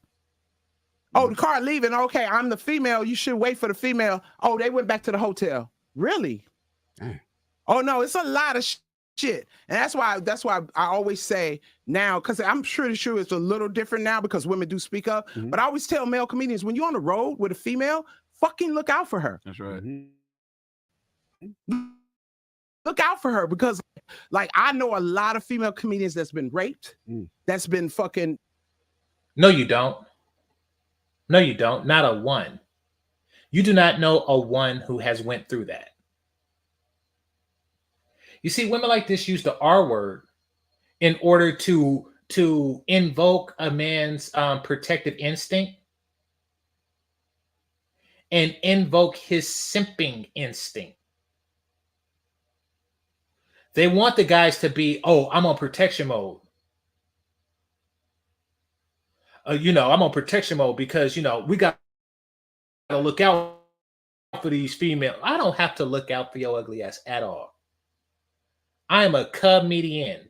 The dudes that you say, are clowns, because she earlier in the interview, she called comedians clowns, and, she knows real thugs. And what makes you think that she going to give you clowns her pussy when she knows real thugs, which, anyway, is stupid as hell. Like, what makes you, what the hell? Oh, no, I'm a clown. And you want to know what I'm going to do when I see somebody fucking with you? Juggle.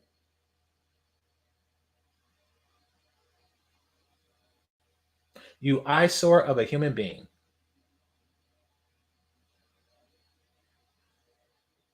Now, I'm going to talk about reserve niggas. I'm going to talk about reserve niggas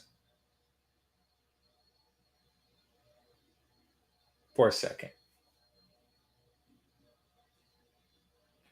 You know how you have the Army reserves?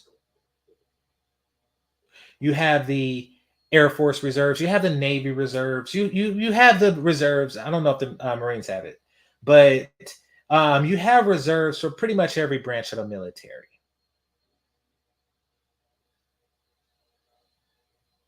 And this isn't me chitting on reservists of the military, but this is just giving an explanation of how it works, how the reserves work. So I can explain how the nigga reserves work. The reserves is a situation where you stay fit, you stay focused, and you stay ready just in case the country needs you. You do not get paid. Well, you get paid for like the 1 week in a month, 2 weeks a year. You get paid for that, but you don't really get paid a salary as you would in active duty because you are not. It's not like a full time thing for you. But if it ever becomes a full time thing for you, then you activate and you kind of get paid at that point. But at that point, you're dealing with the worst of it. That's the military reserves. Now we're going to talk about the nigger reserves. The nigger reserves is the people that women call. Now he's not getting paid during the year. He's not getting anything. He's not getting his dick sucked or anything like that. He's not getting pussy. He's not getting anything on a day-to-day basis. But when something happens, then that is when you get the phone call. That's when you get the, Batman. And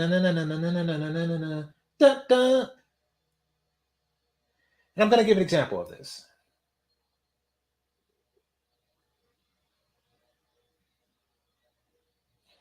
Take a woman who every day she goes to 7-Eleven to pick up, I don't know, Swisher Sweets or something like that. And every day is some niggas outside doing what 7-Eleven stand around niggas do all day. And that is stand around 7-Eleven.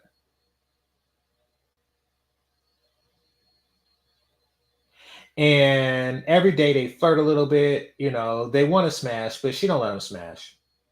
But she is polite about not letting them fuck.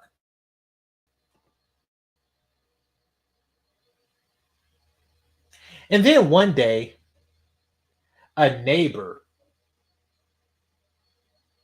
shits on shits on her lawn, right? A neighbor's dog shits on her lawn. I know because that happened to me. And if I ever let that happen, let me walk outside one day and I see somebody's dog shitting on my lawn without a bag. I cannot stand that. And no, I'm not gonna go out and get some reserve niggas. But she does.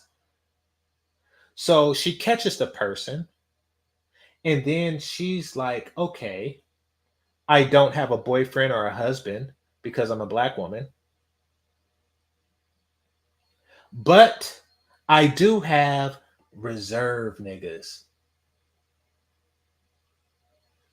I do have reserve niggas. So she goes to her reserve niggas. Oh. She goes to her reserve niggas. Those dudes that got light flirting at the 7-Eleven, and expect them to do something. And if they're stupid, then they will. They will go out and jump a random person on her behest. And she feels empowered by that. Now, Leslie Jones is asking for more reserve niggas. I want you to be on ready to defend something without pay.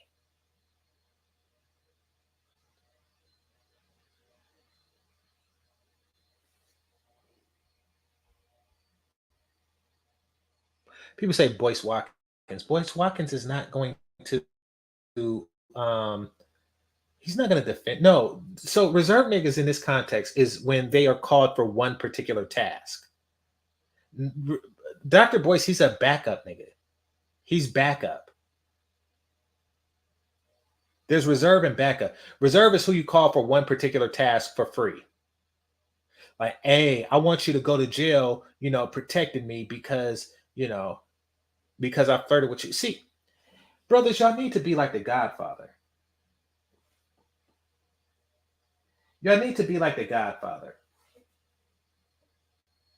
The original one. When he's like,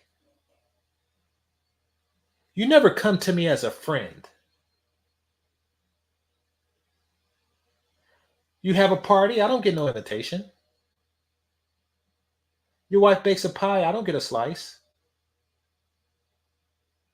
But now you want something from me.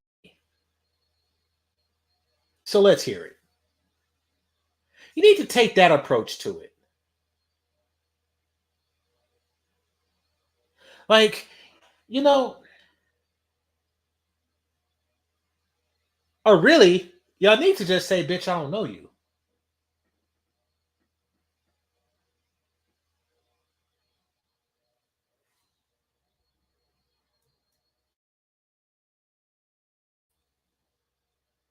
Like hurt, beat up, slapped by other comedians, and you know who you are.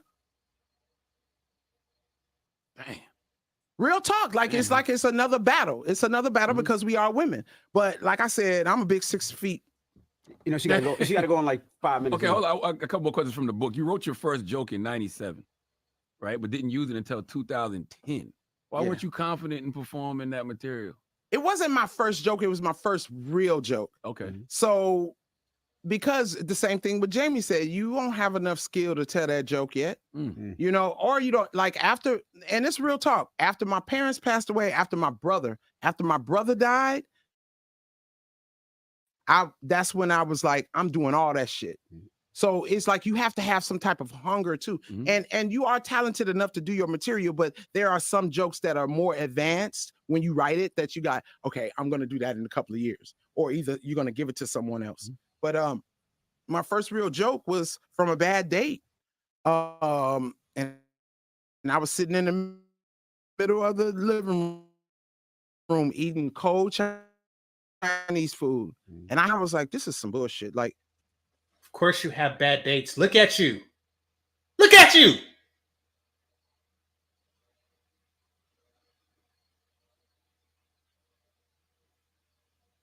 Every date you have is bad. Oh, wait, you're talking about for yourself. My bad. Every date you have is bad for the person you are dating because it's with you. I repeat, every date you have is bad because it's with you.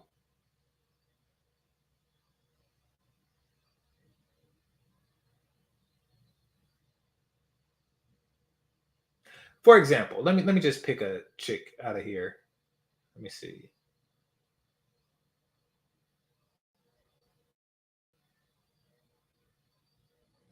This was cute.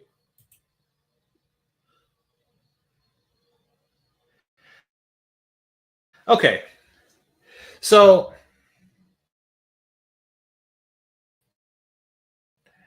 somebody comes up to me and they say, hey, and I said, well, I got to smash her. So it was a great weekend. It was a good weekend. And then somebody says the following week, hey, GC, how was your weekend? I was on a date with Leslie Jones. I don't know why. I don't know how this happened, but I was on a date with Leslie Jones. She blew some stuff in my face like she did Eddie Murphy on Coming to America, and I woke up and she was pregnant. I was on a date with Leslie Jones. Like, oh man, I feel bad for you. My mama died, but you had a bad weekend. Hey man, I feel for you, brother. Hey, go ahead and take the day off work, man. I mean, you gotta recoup. You had a bad weekend. Yeah, dang. I thought that's what she was saying when she had 3 bad dates. I was like, how do you ever have a good date? But she's talking about for herself. No, for the person you're dating, it's always bad. Who in the hell dated Leslie Jones and say, "Oh yeah, this was a good weekend. This was a good date." No, the fact that it's Leslie Jones makes it bad. And yes, I'm funnier than you. Try to roast me. Go ahead. Try. I will cam up. Try to roast me, and we will see who comes out the victor. You are. Oh gosh.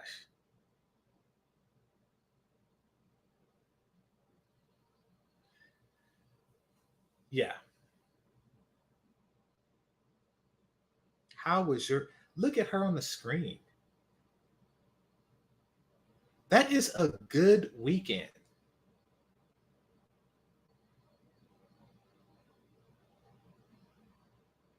A person, I would rather her sneeze on my dick than to put it in Leslie Jones' mouth. I would rather watch her eat celery than to fuck Leslie Jones. I would rather watch her step on grapes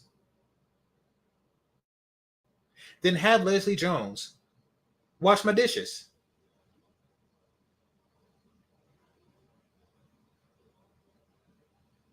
Don't you see the difference?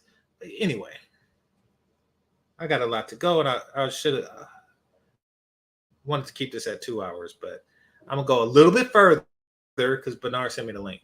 So let me just play a little bit more of this, and then. Back in the slave days, I'm like a mandingo.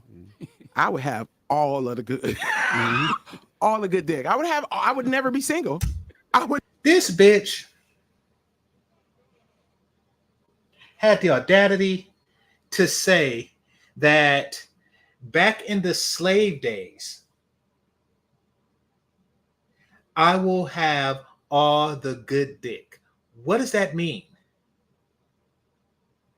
It means that the only way you would get good dick is under the fear of massa.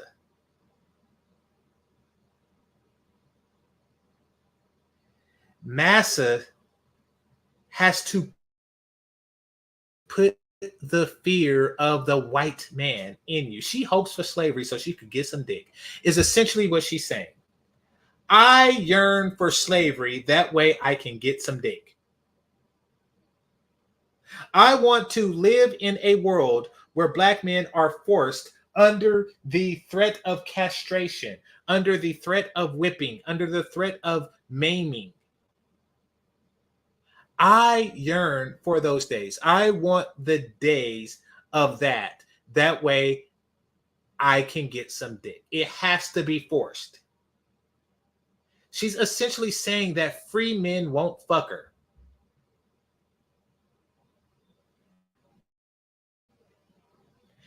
This bitch just said during slavery, she would get all the good dick. Yes, under fear of death.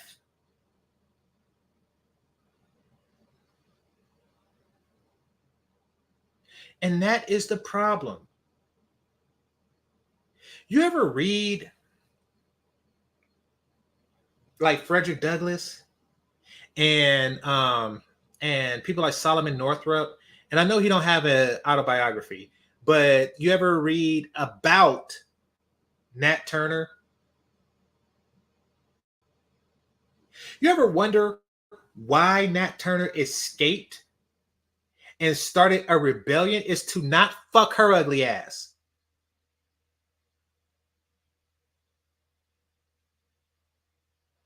I want you to picture the scenario. I want you to picture the scenario where somebody did that. Like imagine Massa just coming and then he goes into your quarters and he says, "Hey boy, I'm gonna need you to buck." You're like, okay, so boss, who needs a bucking? And then Leslie Jones come out. And then what do you do after Leslie Jones come out? You punch Master in the face, take his gun, and you start a rebellion. What kind of crap is that? Master was like, hey, everything was cool yesterday. Everything was cool. Well, what's the problem? Like, what do you mean, what's the problem? You don't see this?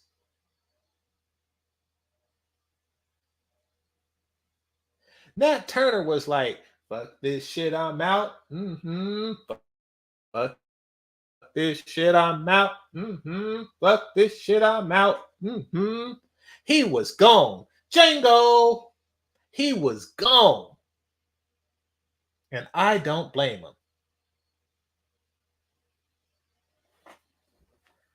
And I bet you she flicked her bean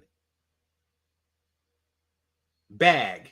I bet you she flicked her whole bean bag to the thought of slavery and niggas being forced to fuck her ugly ass.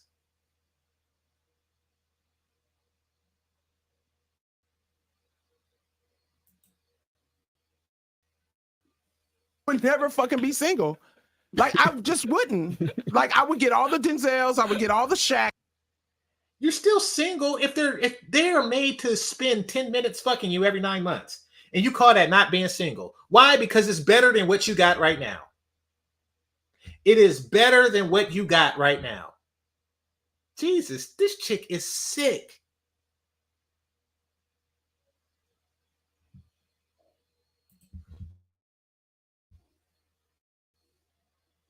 I would get Kimbo Slice, and then every 9 months, I'm like, know the dick good though. better. I just wouldn't be single. So he said, how do you know the dick good? And then she said, it don't matter. But remember before when she was complaining that the dick wasn't good? But now she's saying good dick don't matter as long as she's not single? You see, her complaints earlier about dick not being good is just a way to shame men away from things like passport bros, et cetera, et cetera, et cetera.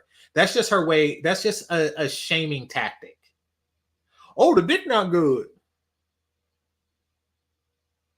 Your problem is your dick's not good. Oh, I'll do better. I'll do better. No. That tactic is not going to work on smarter brothers. And then she's also talking about how, she gets it all the time. She's just like, the guys come to my room and the other guys are seeing who's going to hit it. And it's this guy because this guy is this guy. It's like, no, bitch, you are fantasizing. You are on Tinder hoping that somebody is tired of the chicks that look like the one on the screen swiping left. So they finally swipe right on your ugly ass. You're hoping for that. And then you are disappointed at their performance as they are with your face.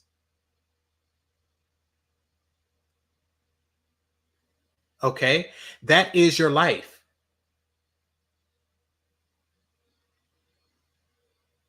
And then you like, at least during slavery, I wouldn't be single. Shut up.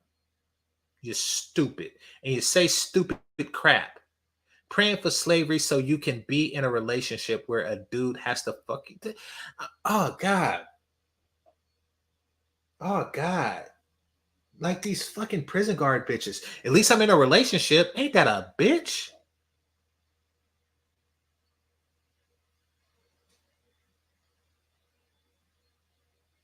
To grasp how sick what she just said is, I want you to picture a man saying it. And it's obvious to picture her as a man. I want you to picture a man saying some crap like that. First, I want y'all to picture a black man and think about how egregious that sounds. And then I want you to picture a white man saying it. And then think about how more fucked up that sounds. And it sounds equally fucked up as her once you have done a simp cleanse. First, picture the black man. A black man says, hey, This chick on the screen here, if it was during slavery, she'd have to fuck me. Hey, at least I wouldn't be an incel.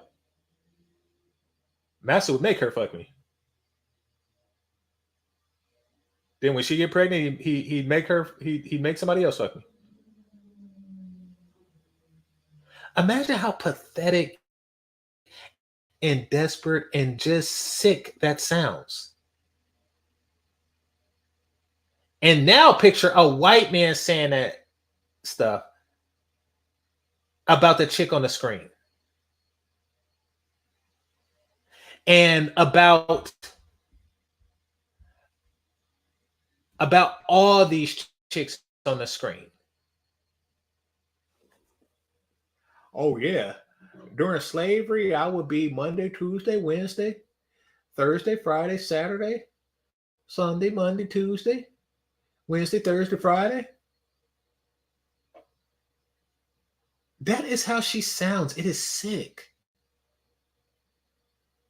What she just said was sick, and she think that that's funny. She's laughing. These dudes are being great. If Master is forcing him to sleep with you, then that is grape. By proxy.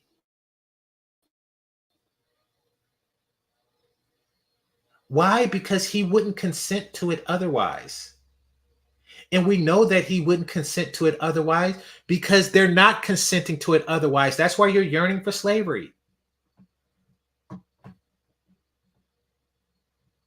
We got ugly bitches yearning for slavery so they can get some dick.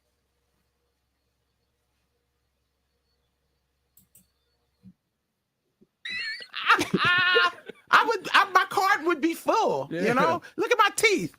So you got all your teeth look nice. Look like you got all very your back nice teeth, and Yeah. I'm going. I'm.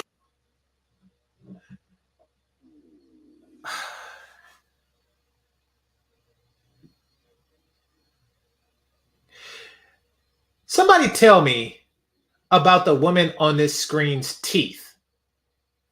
I'm going to pause it for a second. I'm going to pause it. Somebody tell me about her teeth.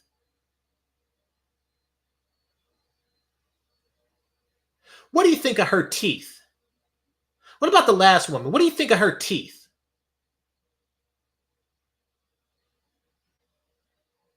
You want to know who talk about teeth? People who don't have shit else to offer physically. Look at my teeth. If you are hoping to get sexual attention from your goddamn teeth, you got nothing else going on for you. Nothing.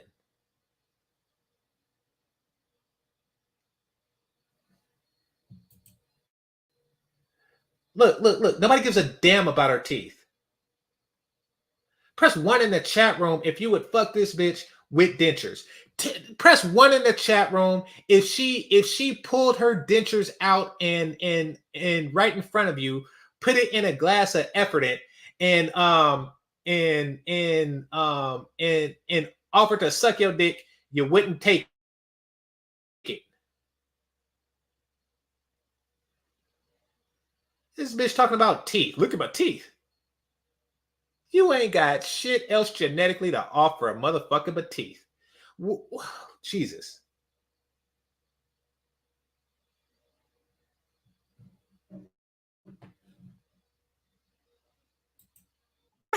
Have kids with good teeth. So you end the book with welcome. Have kids with good teeth? What the fuck? You think I'm gonna fuck your ugly ass? Listen, my kids is gonna have a dental plan. What the fuck they gonna have? You should fuck me so you can have kids with good teeth. Shut the fuck up. Who in the hell thinks like that? You got some for real slavery fetishes going on right now. You have some severe, twisted slavery. And I'm not talking about BDSM. Because in BDSM, nobody is saying, oh, yes, I'm going to buck her good. Look at those teeth. What the hell? What are you, a horse? That's what you do. You fantasize about being a horse. You fantasize about being studded.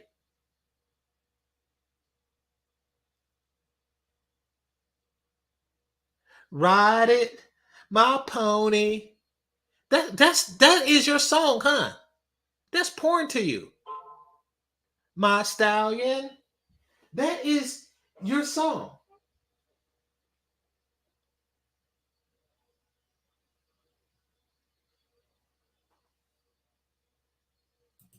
Come to my funeral. Why is that?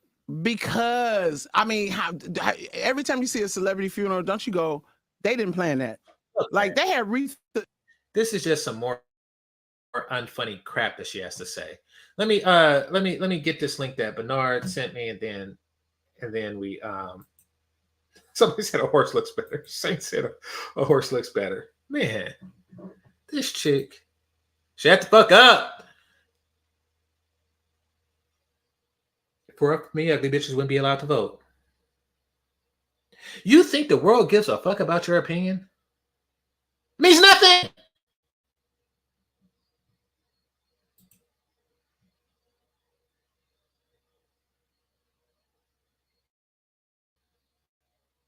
Actually, I think in China they're not allowed to vote.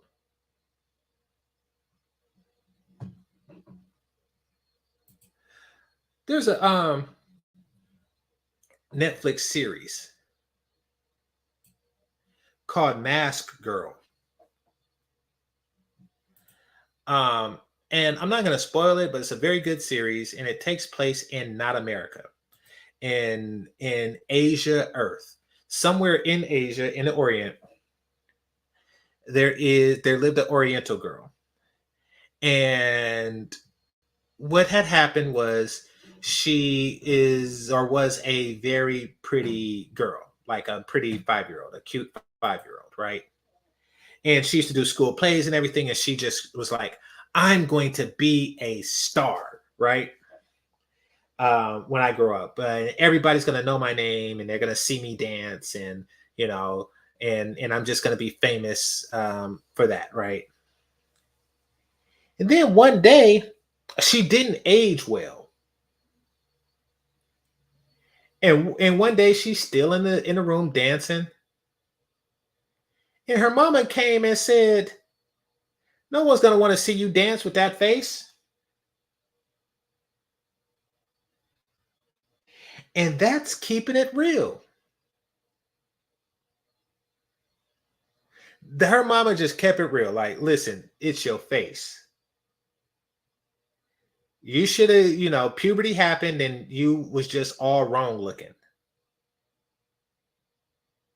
People want to see less of you. And that's the same with Leslie Jones. Nobody want to see her ugly ass. The reason why she gets hired, see, here's the thing. White people hire Black people and other people because they think that people listen to their own.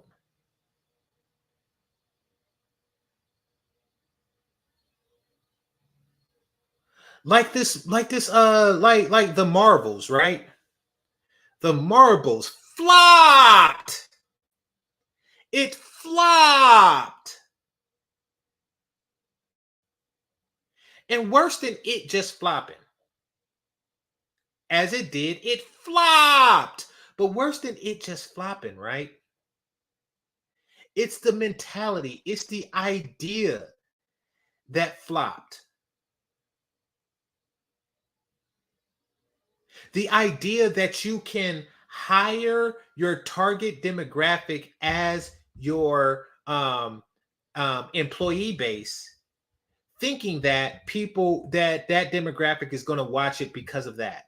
No, you're stupid, and it flopped. When does that ever work? I was a fan of Star Wars, written by George Lucas, a old white guy, possibly Jewish. I think he's Jewish. Our God's chosen. He was able to write something that a little Negro like me could appreciate. What you think? You think if you hired a 4-year-old Black kid and told him to make a movie that that other 4-year-old black kids are going to watch it for that reason? No.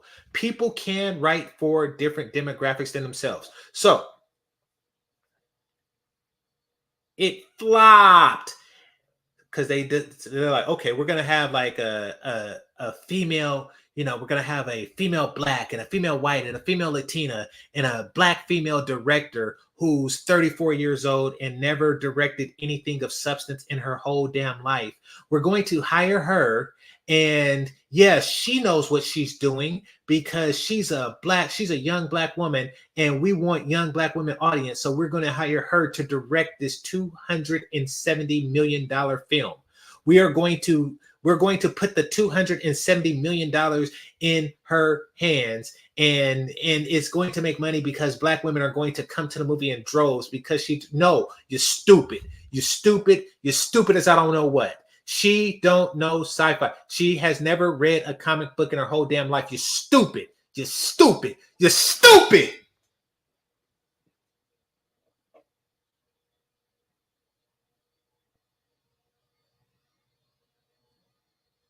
And it's because of stupidity like that they hire this chick. They assume that if you hire the demographic that you want to watch, that they will watch. So they hire a ugly black woman. And this is what white America thinks of you. They think that the majority of you is like that. They think that the majority of black women looks like Leslie Jones. And that if they hire Leslie Jones, all the Leslie Jones looking black women out there is going to watch. They didn't hire her to get white men to watch. They didn't hire her to get black men to watch. They didn't hire her to get Asian men to watch. They didn't hire her to get white women to watch. They didn't even hire her to get attractive black women to watch. They hired her to get ugly black bitches to watch SNL. And they feel that the overwhelming majority of black women are ugly as shit.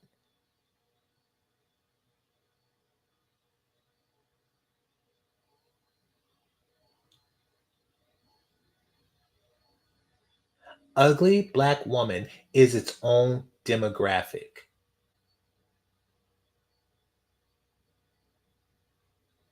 And that is so sad that I'm going to eat some Mexican food. I don't even know what to do with the sadness of the reality of that. Here.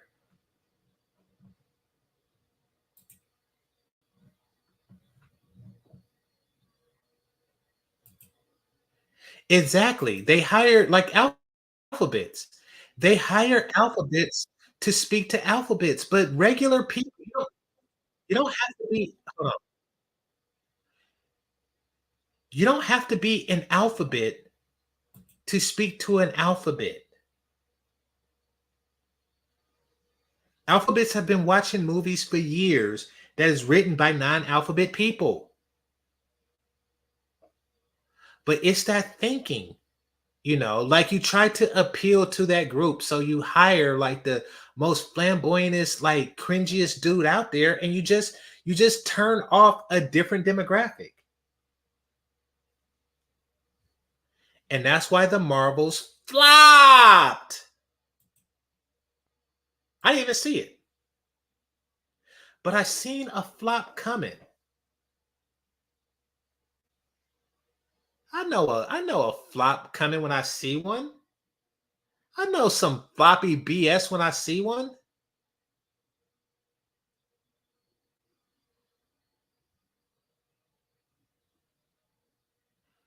Press 1 in the chat room. If you would watch a movie about Gambit, about the origins of Gambit on the X-Men. Press 1 in the chat room if you would watch that movie.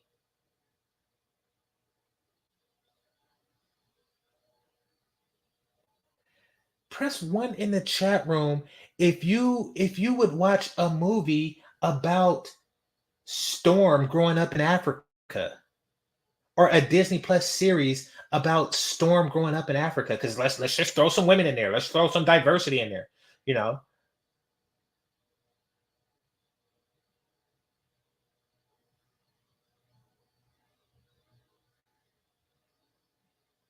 man. And this is just like off the cusp. Like, press 1 in the chat room if you would watch, like, man. Let me see. Who's not an X-Men but a good Marvel character.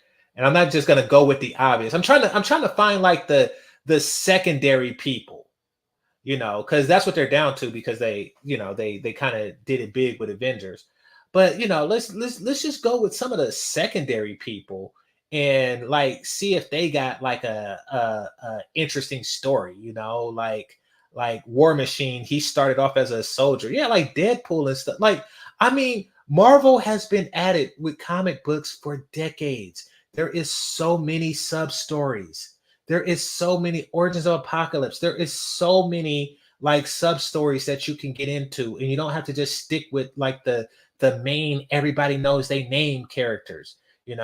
Like, I mean, like when Cyclops was in school and the bully was messing with him and he hit him with the laser. Like, you want to see more of stuff like that. Like, but what do? They just come out of left field and find like the least desirable people, to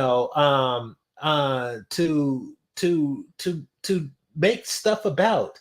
They're least desirable. They're too OP, and and they decide to just run with it and make movies with it. It sucks. Listen to the people who watch your stuff. Am I a sexist? No, you suck. WandaVision was spectacular.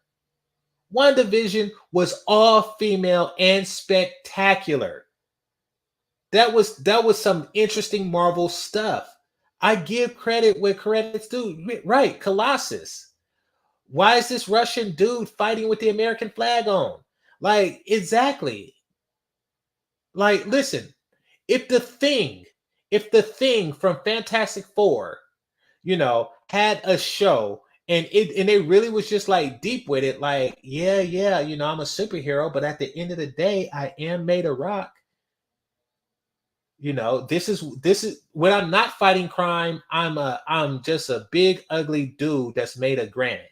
So this is my life. This is what life is like as the Thing. I grab a cup or I grab a glass and it breaks in my hand. I can't even drink good. The only chick that's getting with me is blind. So this is what life is like as the Thing. Yeah, the Century. Exactly. Or hell, it don't even have to be famous. They don't even have to be like a regular person.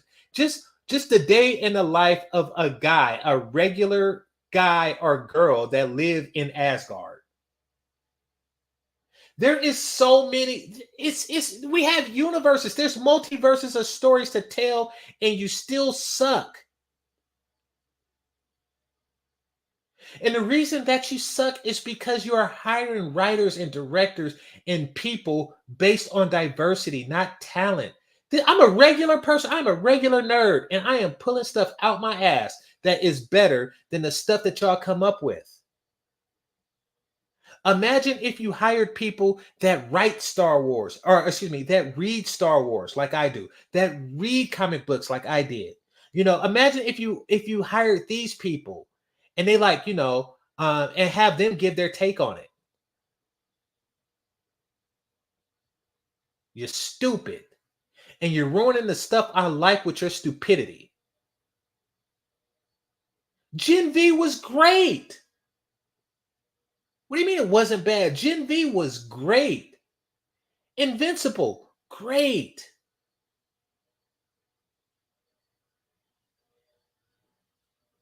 And you want to know what those two things have in common? That they weren't written by a black man like myself. And I don't care. Stop trying to match races and stuff like that, thinking that that's going to bring people to the. Listen, I would watch Star Wars. I would watch Star Wars even if Lando Calrissian was white, because I watched it before Billy D. Williams appeared on the screen. Stop playing these games. You're losing. Flopped.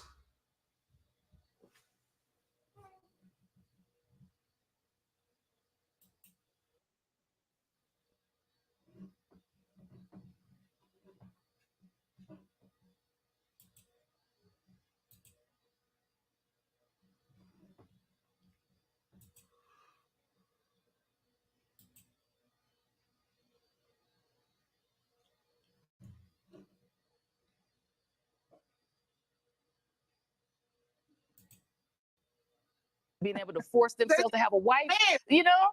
Is that what it Look is? at those people that speak. Do you look at them? Every time they come on, I'm like, oh yeah, it's obvious you feel that way. Ain't this a bitch? She's talking about incels, or she's talking about like passport bros and I guess red pillars. It's obvious that they look that way. You are the last person in the universe after Whoopi Goldberg to talk about somebody's looks. You are the last person to ever talk about somebody's look. Y'all look crazy. Are you kidding me? Y'all all look crazy. Don't It's nobody like want to an be with incel y'all. thing. Okay. Now remember in the last clip. Damn it. Remember in the last clip, she was complaining about how she can't get no dick, but but a guy that can't get pussy is, oh, it's an incel. What are y'all complaining about? Like no sympathy, but people gotta bring back slavery in order to put some dick in your pussy.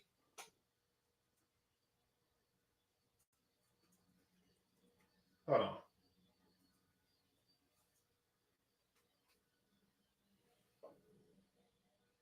You see the foolishness that's going on here?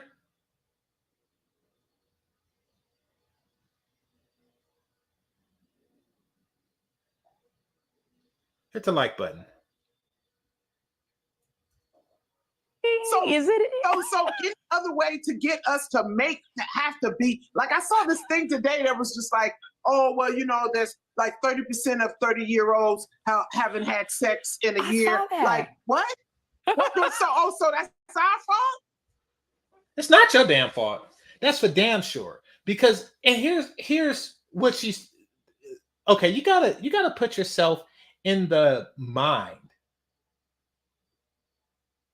of an ugly bitch. You actually have to put yourself in the brain of an ugly bitch for a second to understand. Oh, that's why that's happening. Okay. You have to put yourself in the brain of an ugly bitch for a smidgen, for a split second, right? To understand what is being thought here. In her brain, she is thinking up ways that men have to fuck her. She understands that they don't want to. So she's hoping for a world where they have to, like slavery. She's hoping for a world where they have to. And she is working to create that world. And right now, she is counting the number of dicks. She's counting the number of incels because that is her mating pool. Men that cannot fuck anybody else is her mating pool. Men that cannot do better is her. Look at her face. Look at her face.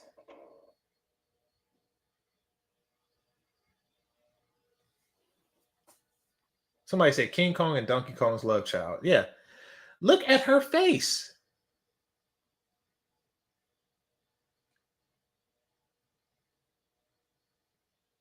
She looks like what a Saiyan turns into during a full moon.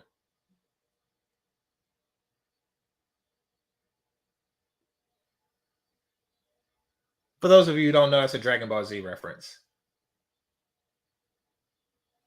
If you don't understand it, then look up Goku or Dragon Ball and then see what they turn into during a full moon.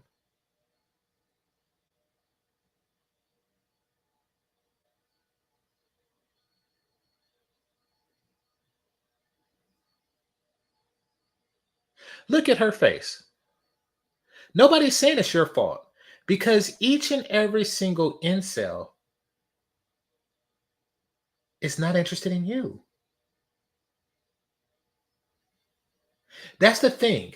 Your pool of men, basically what you're saying to yourself, like, ooh, I have access to 30% of the men under 30, but yet you're still dickless. You're still dickless. You want to know what that means? It means that they aren't into you. And that's true for most men.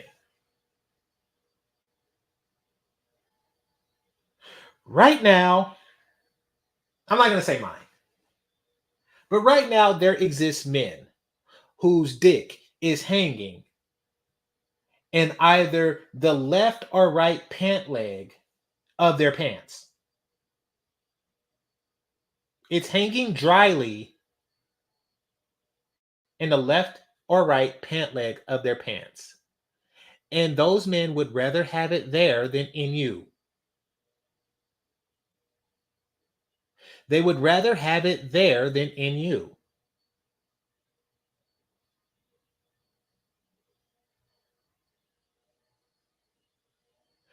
Each and every single person, and when I say single person, I mean each and every person who is single that you want to have sex with and don't want to have sex with you, those guys would rather masturbate than be with you. They would rather picture a more beautiful woman and jerk it to that woman than be with you.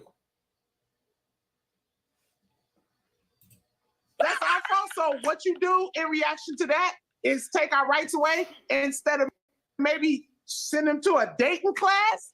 Maybe like take our rights away, bitch. You fantasize about slavery.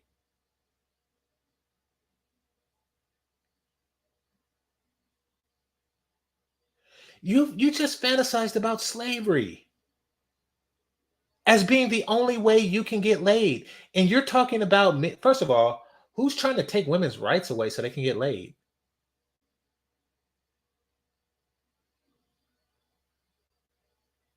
I mean, you're trying to take men's rights away, right? You like, Master would make Denzel do me.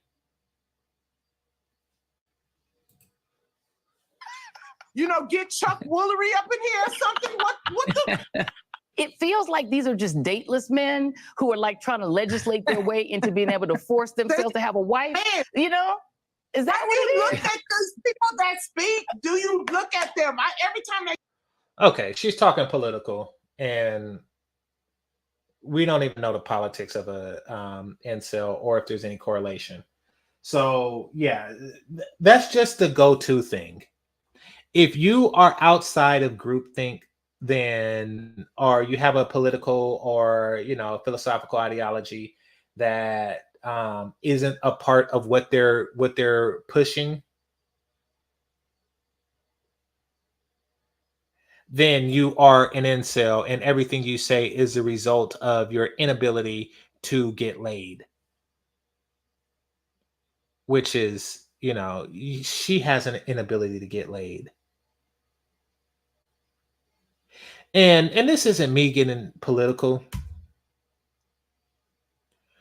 but here, let me show this before I go, because I'm telling y'all, you're going to lose. And trust me, I'm not going to even get into my own personal politics or anything like that because. But here's what I am going to do. Hold on.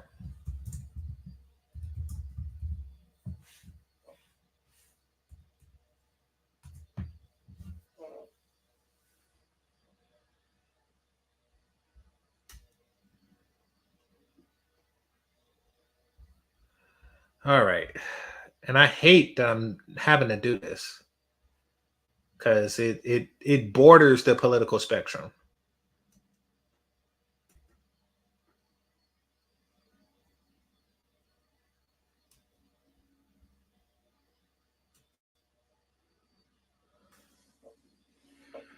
Why is it that the woman on the right looks like this?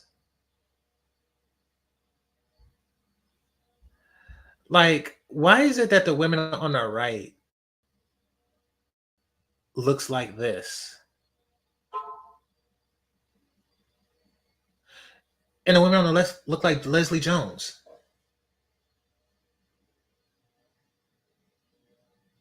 They look like Oprah. They look like Wendy Williams. They look like Whoopi Goldberg.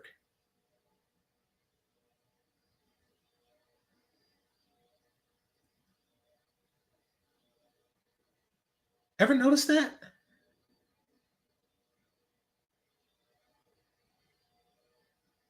And here's the thing before I go. Because, she just, said that the GOP guys are incels and this, and this. So she brought relationships. Oh, no, she said that they were trying to force women to sleep with them. But it seems like the women on the left are really trying to force men to be with them. They're trying to create a political environment where everybody gets a chance at my penis. Through inclusion and fat acceptance and fat shaming, et cetera, et cetera, et cetera. These are all things that they do on the left. And these are all, like, oh, you have to promote this type of beauty in addition to traditional beauty. Because you gotta. Because it's not fair. But yet you accuse the men on the right of trying to get women to sleep with them. No, it seems like the women on the left is trying to get men to sleep with them when they otherwise wouldn't want to. So with that, want to thank everybody that participated, everybody that donated, every member who is a monthly member, everybody who subscribed today, and those who have been subscribed. This is GameChanger 00100. If you ugly and you know it, shut the fuck up. Game over. Peace.